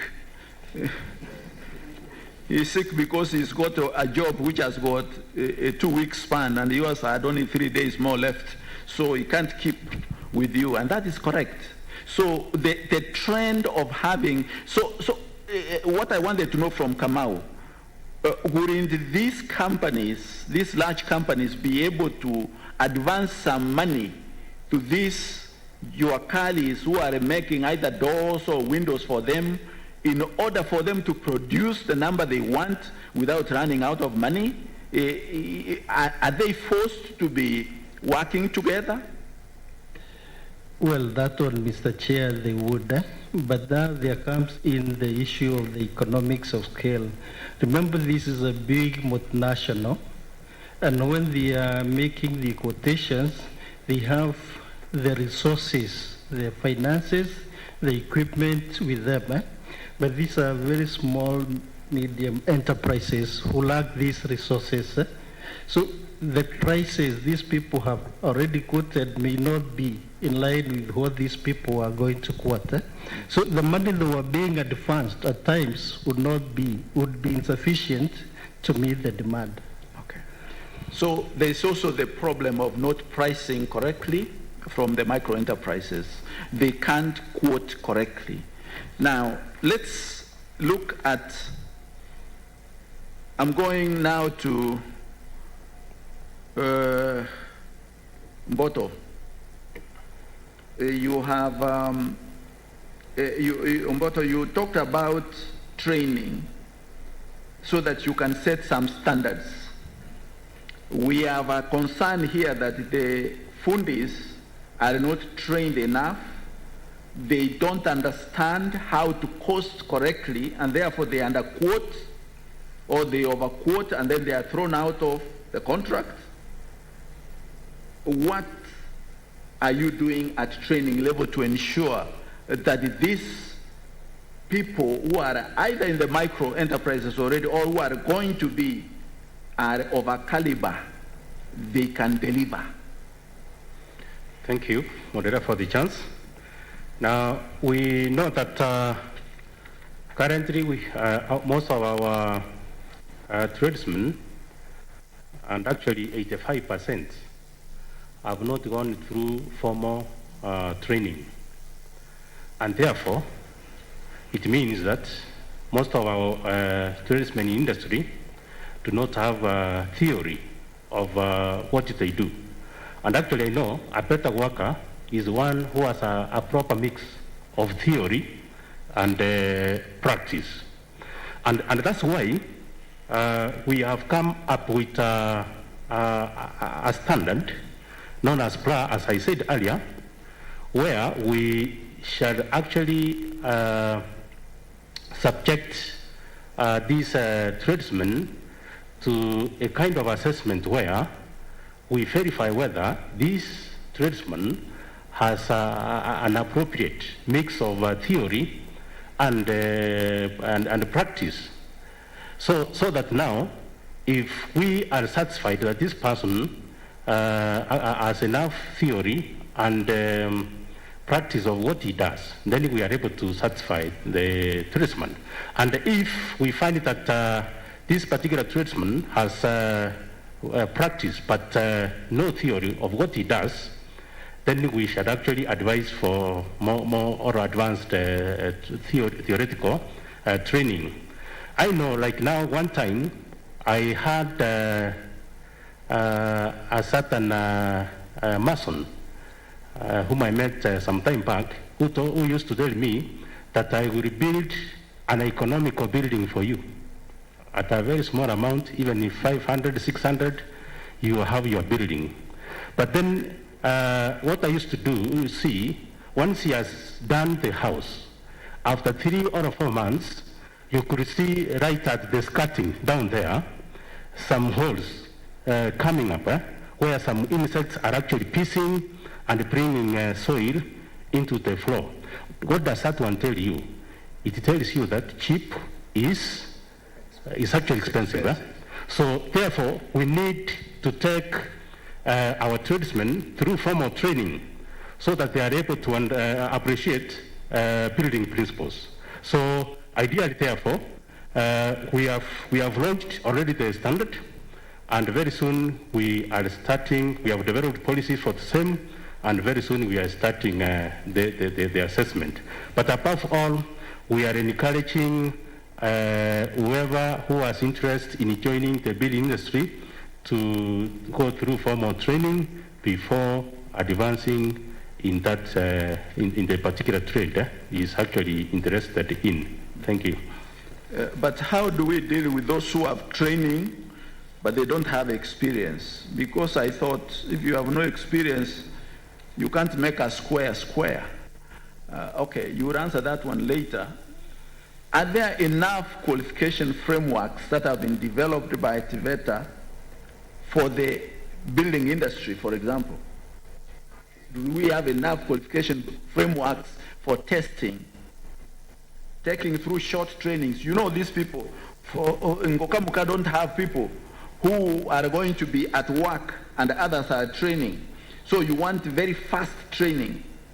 So do we have this kind of frameworks which can lift many so that they have a qualification but which is associated with experience?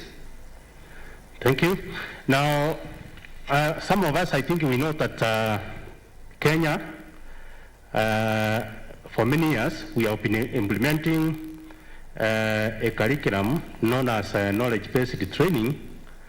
And this is a curriculum where somebody goes to a training institute, is taken through a lot of theory and the rest practicals, so that after finishing, then the industry has a lot of work to retool this particular person.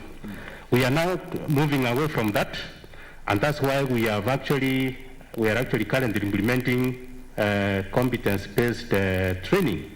And in this particular training, we are developing competency-based curricula right from level 3. And when you are talking of level 3, it's a short course of a period of 3 months, and it's actually an equivalent of trade test. We also have other advanced trainings. We call it level 4, level 5, level 6, which is actually diploma. So basically, therefore, I can say that we have developed short curricula where where tradesmen who lack skills will normally come, take those courses of 3 months, 6 months, 1 year, and at the end of it, they qualify and get certified.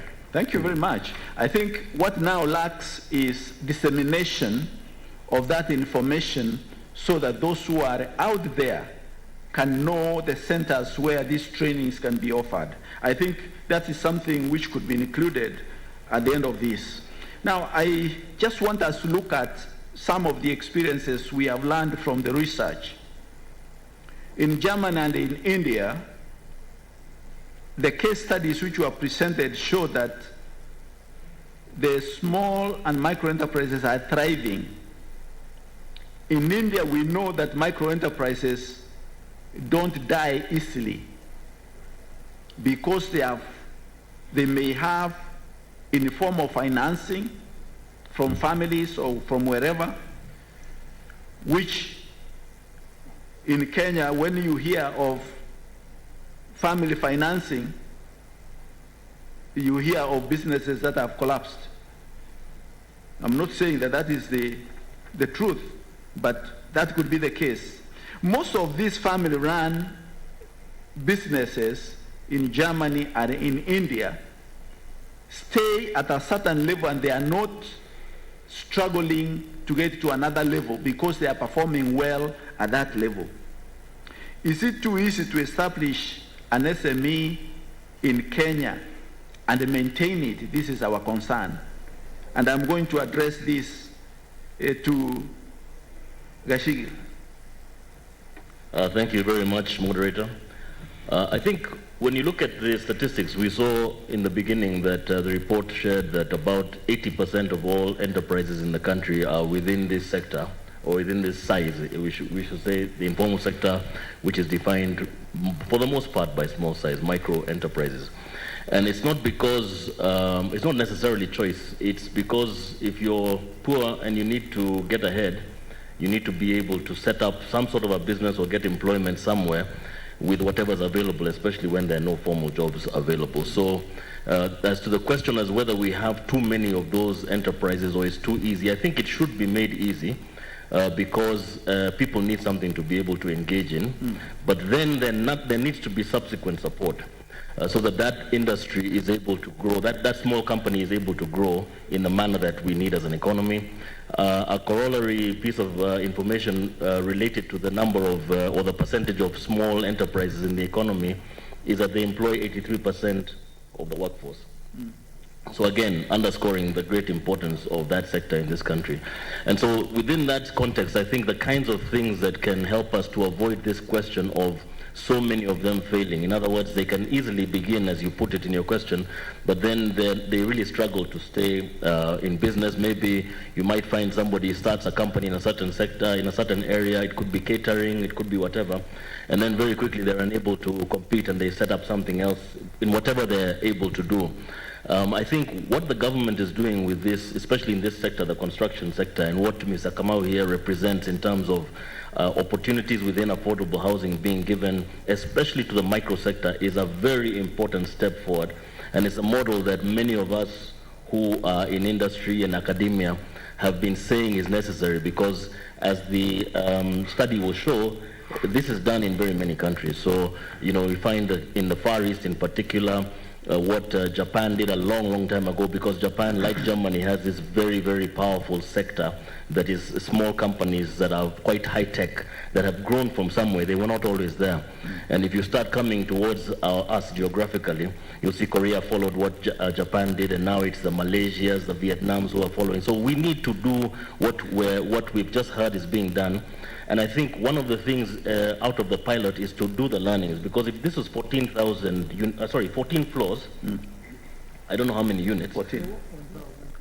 1,370 units, and I think the target from the media is something like 500,000 units over time. I'm not sure exactly, but something on that level. So in other words, we're at the very beginning. So it's very important for us to now learn from whatever didn't work very well, and of course pick up on what did work and expand it. But I think that is a very, very important first step. And then those who benefit from government, because in any country the government is the biggest customer, can then maybe make room for others, and then they're better able to set up for themselves in the private sector, and so it's like a stepping stone into successful business, and some of them will grow large, some might not grow too well, but if we can follow up as well with a kind of incubation services that make sure that those small entrepreneurs understand how to do their taxes, how to do the accounting and all that, I think that's a very important add-on to make sure that the failure rate can be minimized. So, without these micros joining hands together and without affirmative action, I believe that this project in Ngara is because of government affirmative action to get the micros to be accepted by those internationals in order to operate.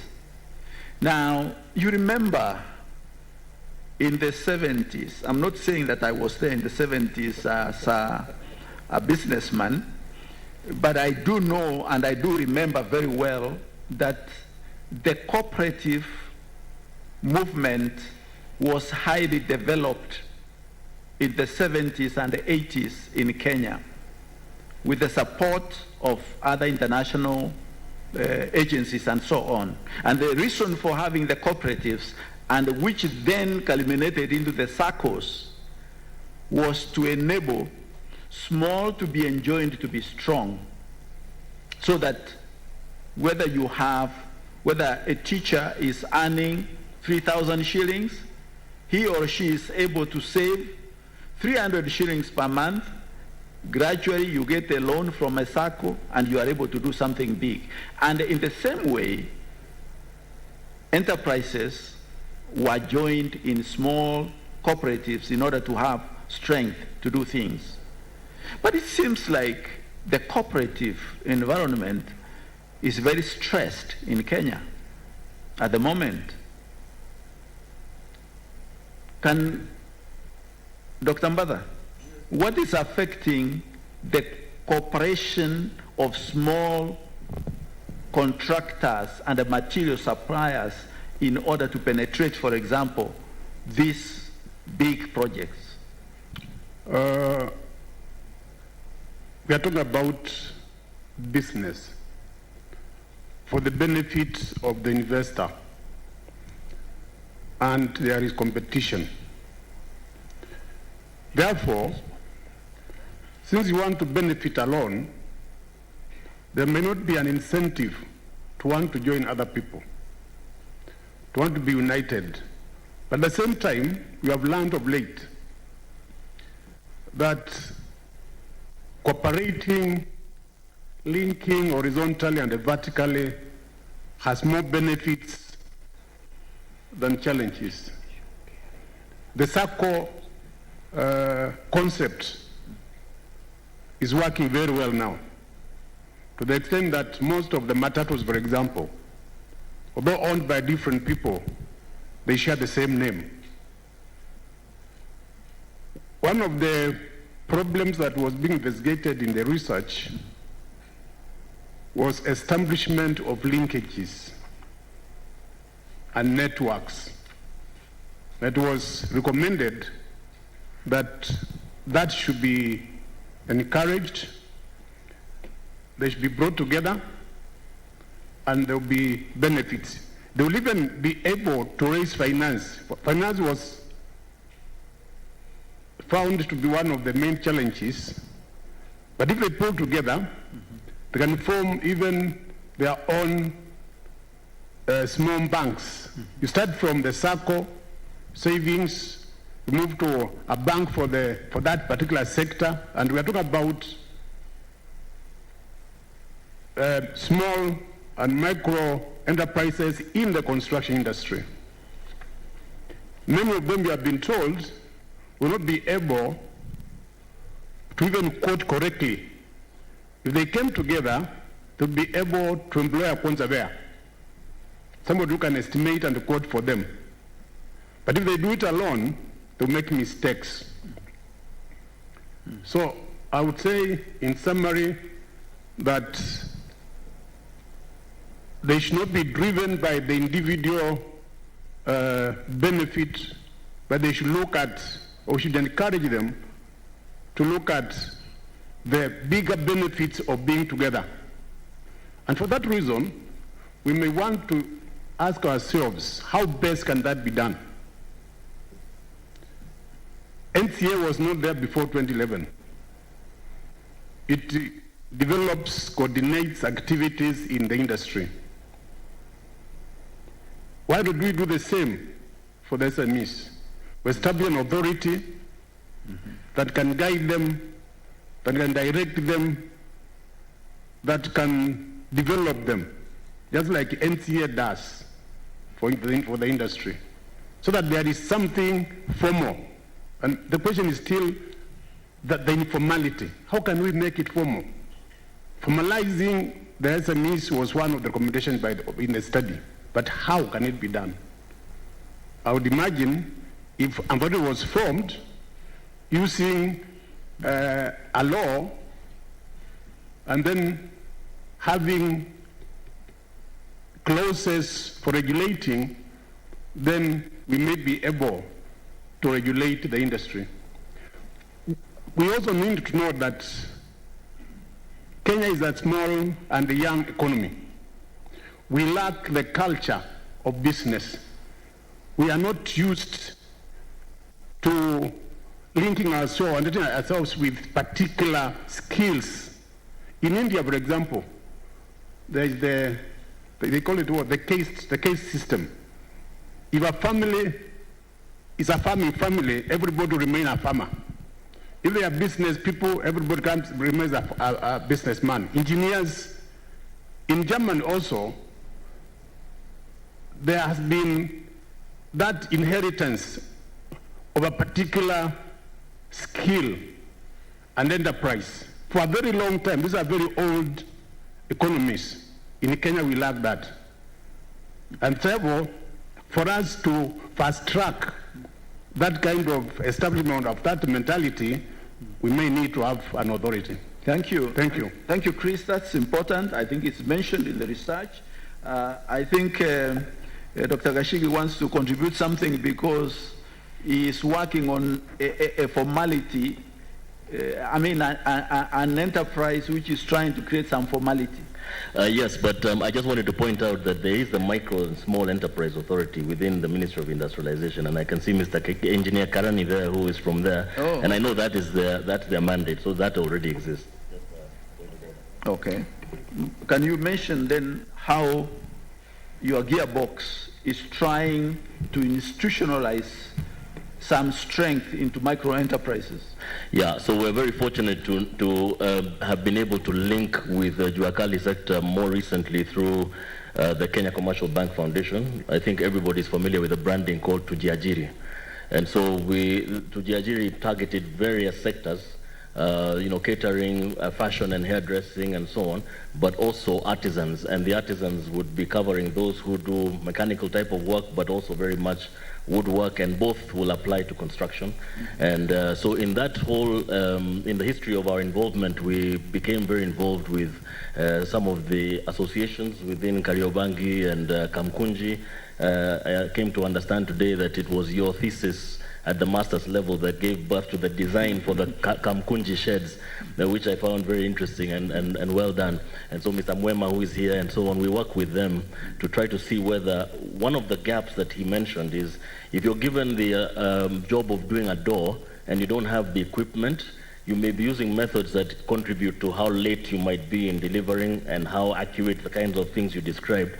So what we were thinking along the lines of solutions as Gearbox is to expand the range of equipment that we have in our space and allow access to the same people to come and use ours without having to buy at first. And they'll pay us per hour, per half day, whatever. Okay. And then after time, hopefully they'll get the wherewithal to buy their own equipment and take them to the sheds or wherever they have their premises.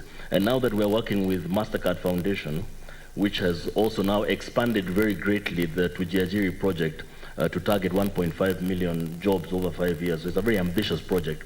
We're working very close with the authority, the Micro and Small Enterprise Authority, to even look for sheds so that we can set up our workshops in various parts of the country so that the artisans can come and use that equipment. But a very important distinction that we're also applying here, because the primary membership at Gearbox has mostly to date been engineers, people who are trained on how to do design of equipment. And so we've challenged them to make the machines that we'll put on the shop floor. So to date, we have CNC machines, the computer numerical control, which means, for those who are not aware, you have a computer design, and then that is sent to the machine. So in the same way as you print a document, it's a very accurate representation of whatever is on the computer is reproduced on the material. And so we built a machine that can do that for metal, cutting metal, sheets and plates. It's called a plasma cutter, CNC plasma. The same machine can also be retooled to carve wood. So if you have a fancy kind of a design you need on a piece of wood, you can represent it on the computer and move it onto the wood. Now, the important part is that that machine is built by a Kenyan.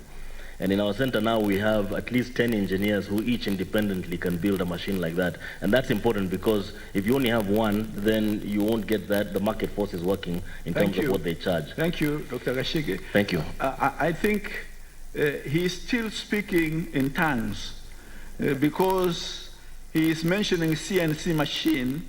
Only some of us are privileged to have seen them.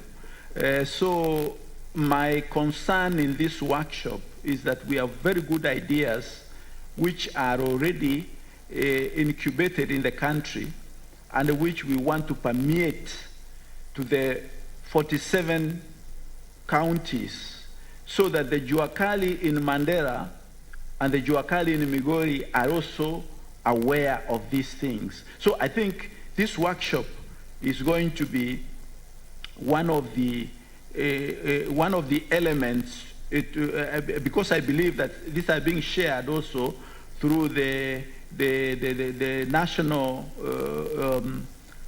TV, etc., so that people can know out there that there are groups which can help you to improve your best. I wanted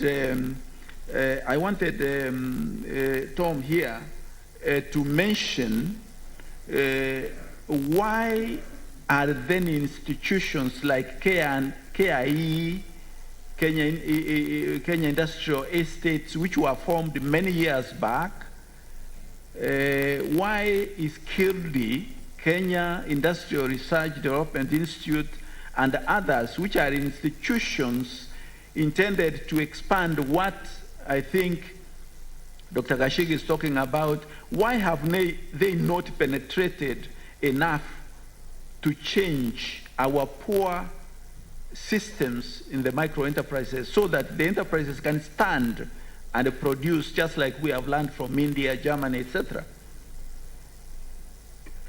Thank you very much, moderator. I think in the presentation that Mr. Christopher put up, we saw that there were very many institutions that the moderator is referring to from a government perspective that are supposed to be supporting this sectors.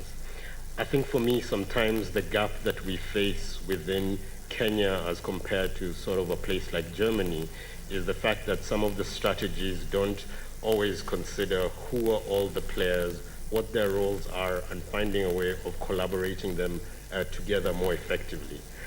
Something that happens in Germany, which we would hopefully like to replicate, particularly with the successes of Ngokamka, would be how they have a cluster and a value chain system, in which that means that, for example, in the car manufacturing industry, they would create a cluster in one region that would then focus on adding different value chains into that cluster.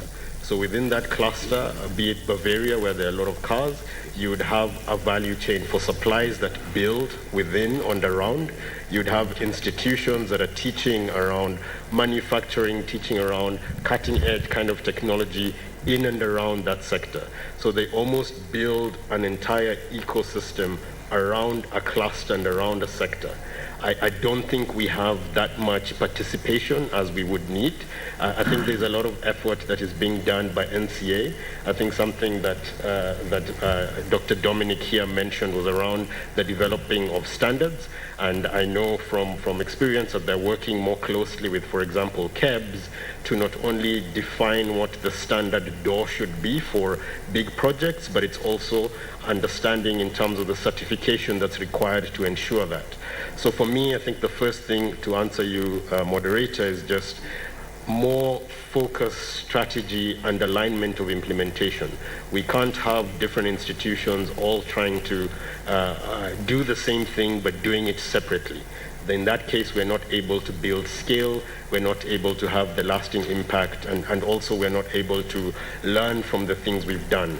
If we've already learned about something with KEBS, we're able to take that on board, and even the KIE is able to use that going forward, and it's not done in isolation. Thank you. Thank you. We are talking about KIE, and maybe many people in here don't know what KIE is. So as you go home, please search some of this and let us raise the questions in our minds. Why have these institutions of government not penetrated and changed the economic sector in the country? Because I think institutions are not lacking, but they have not delivered. So why? Does the legal environment and institutional framework in Kenya augur well for the operation and activities of SMEs? This question is going to be addressed by the panel here, but I believe that there are better informed persons on the audience who are going to respond to us on this question.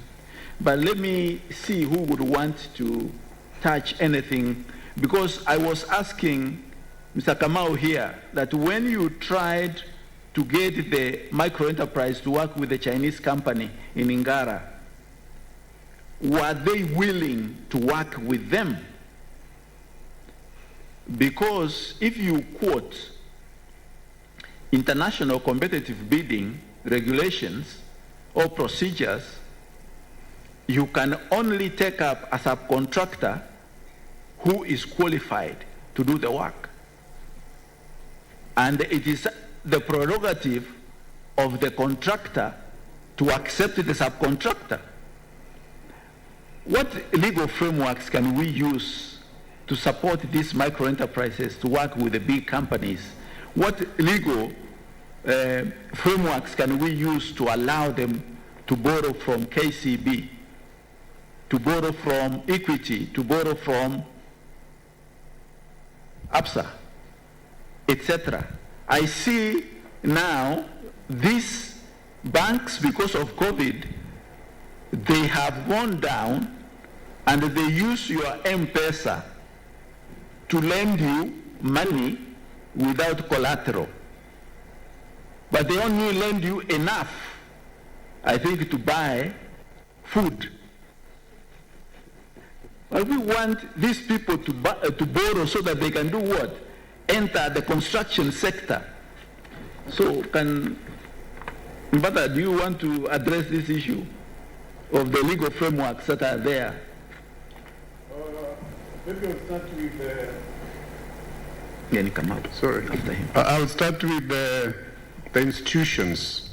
I'm surprised there is a department in the Ministry of, you said, Industrialization. And yet, it was not part of those that were mentioned in the research. I don't know. I thought it should be one of the first ones and the one empowered to lead the formalization. Yeah, that shows that there may be some institutions, there may be some laws, but for sure they have not been effective. Maybe there's no good political will. Maybe the people, the training, the culture that we have, which is true, is that of white-collar jobs and not blue-collar jobs. I would then say that the legal framework, even if it was enough, there must be some independence of the institution that is implementing or that is putting to operation the law. Thank you. I think before Kamau comes in, allow me to request a response from the plenary, and I'm going to ask the gentleman who is from that institution, the authority, to say something.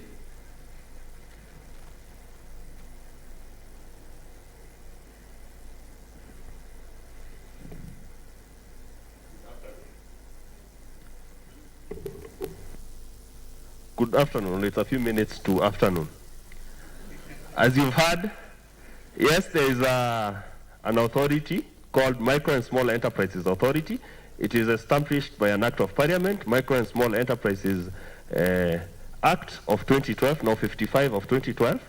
And the mandate is exactly as you are mentioning the challenges of the MSE sector, not only in the construction space, but across the different subsectors in the economy. What is the mandate of the authority? First is to coordinate all the activities of actors, both in private sector and in public sector, to support micro and small enterprises. Secondly is to regulate. And it is here in regulation that we are working hard to ensure we formalize. We now have a substantive registrar who can register micro and small enterprises and also their associations. Predominantly, the associations that exist across the country, because we have probably around 5,000 associations spread across the country of micro and small enterprises, have registered under the registrar of societies. But we are saying for it to be recognized that now the Kamukonji Juakali Association or Ngong Furniture Juakali Association or Karioko Juakali Association can now formally trade with government with the association, so that we formalize them at the micro level and then we bring them together within a cluster. These are mostly in furniture and they can be able to formally trade with government. Thank you very much. I think, is there a lady who wants to respond on these legal frameworks? We said we had to generalize this discussion. May I request somebody from an institution that may be legal frameworks? Ladies going, you know, we are in the construction sector, so in the construction sector there are not many ladies involved. Okay, gentlemen. Yeah. Please introduce yourself. I forgot to tell you to introduce yourself. Introduce yourself and then you make a quick response. Half a minute. The microphone is right next to you.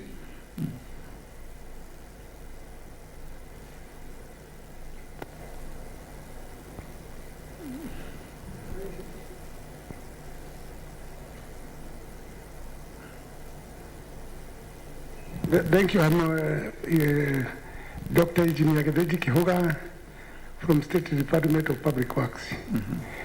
And my concern is on the small contractors, especially in the service industries.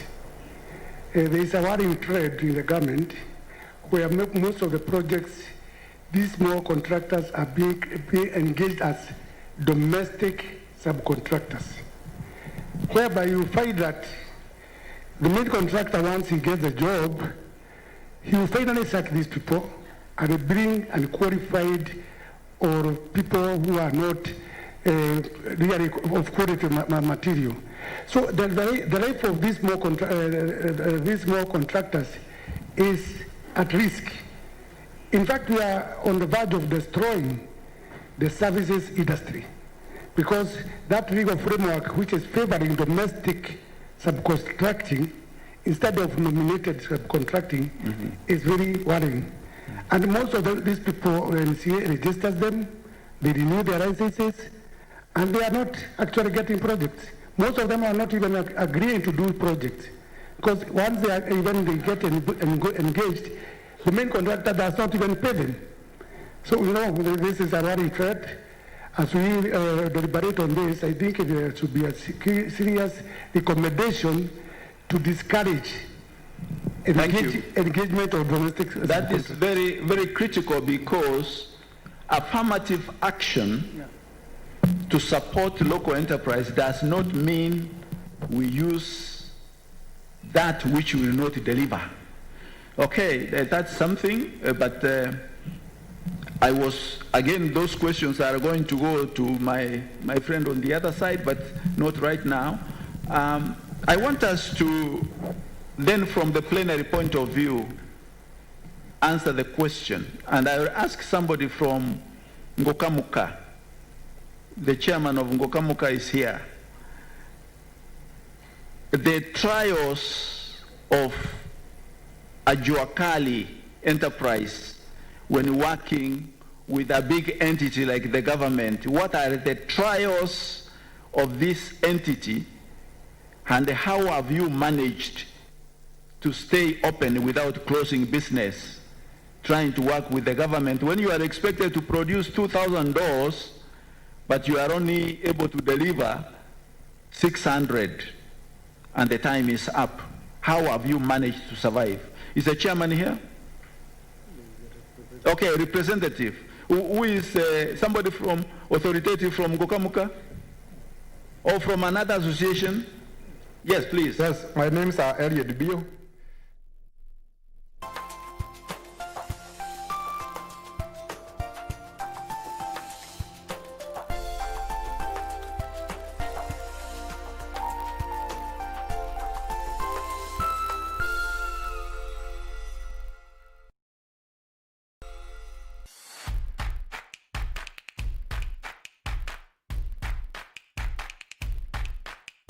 Enda pale kwa balloon Wakenya, kari ndio hii.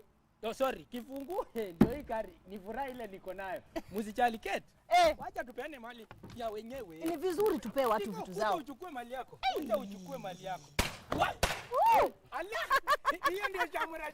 Hiyo ndio shamra ya quick bid. Umeona? Umeamini? Nimeamini kabisa. Hii inaitwa nini? Hii inaitwa kifungu. Na hii inaitwa nini? Toyota Probo. Toyota Probo. Mpatie kifungu hiyo original. Shika ingine. Ndio ya kuendesha. Onesha. Na wewe unaitwa nani? Naitwa Steven. Steven nani? Kahuho. Nakwambia. Uliwekelea bid ya ngapi brother? 1772 peke yake. We. Na ndio amejishindia Pro Box. Sasa hii Pro Box inakusaidia aje? Itakuwa inanisaidia kazi yangu ya kuuza matunda. Unaambia je watu wako nyumbani ambao watakuona na hii?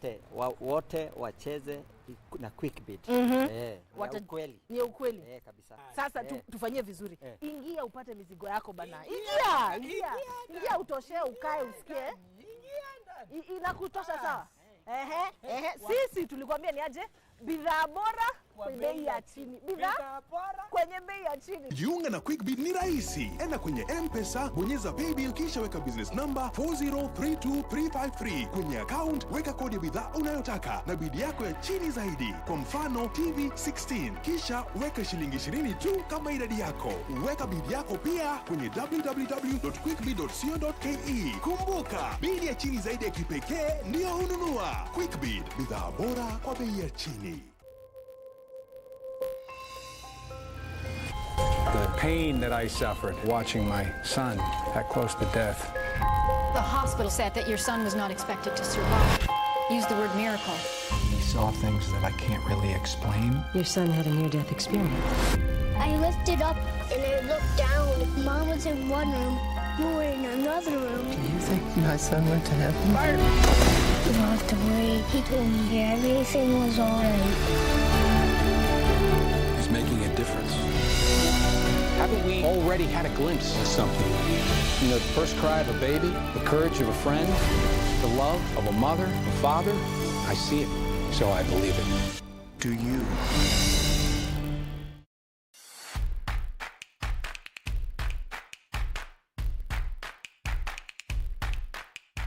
Enda pale kwa balloon. Wakenya. Gari ndio hii. Oh, sorry, kifungu ndio hii gari. Ni furaha ile niko nayo. Msijali Kate. Wacha tupeane mali ya wenyewe. Ni vizuri tupe watu vitu zao. Uchukue mali yako. Uchukue mali yako. Hiyo ndio shamra. Hiyo ndio shamra ya quick bid. Umeona? Umeamini? Nimeamini kabisa. Hii inaitwa nini? Hii inaitwa kifungu. Na hii inaitwa nini? Toyota Probo. Toyota Probo. Mpatie kifungu hiyo. Shika ingine. Ndio.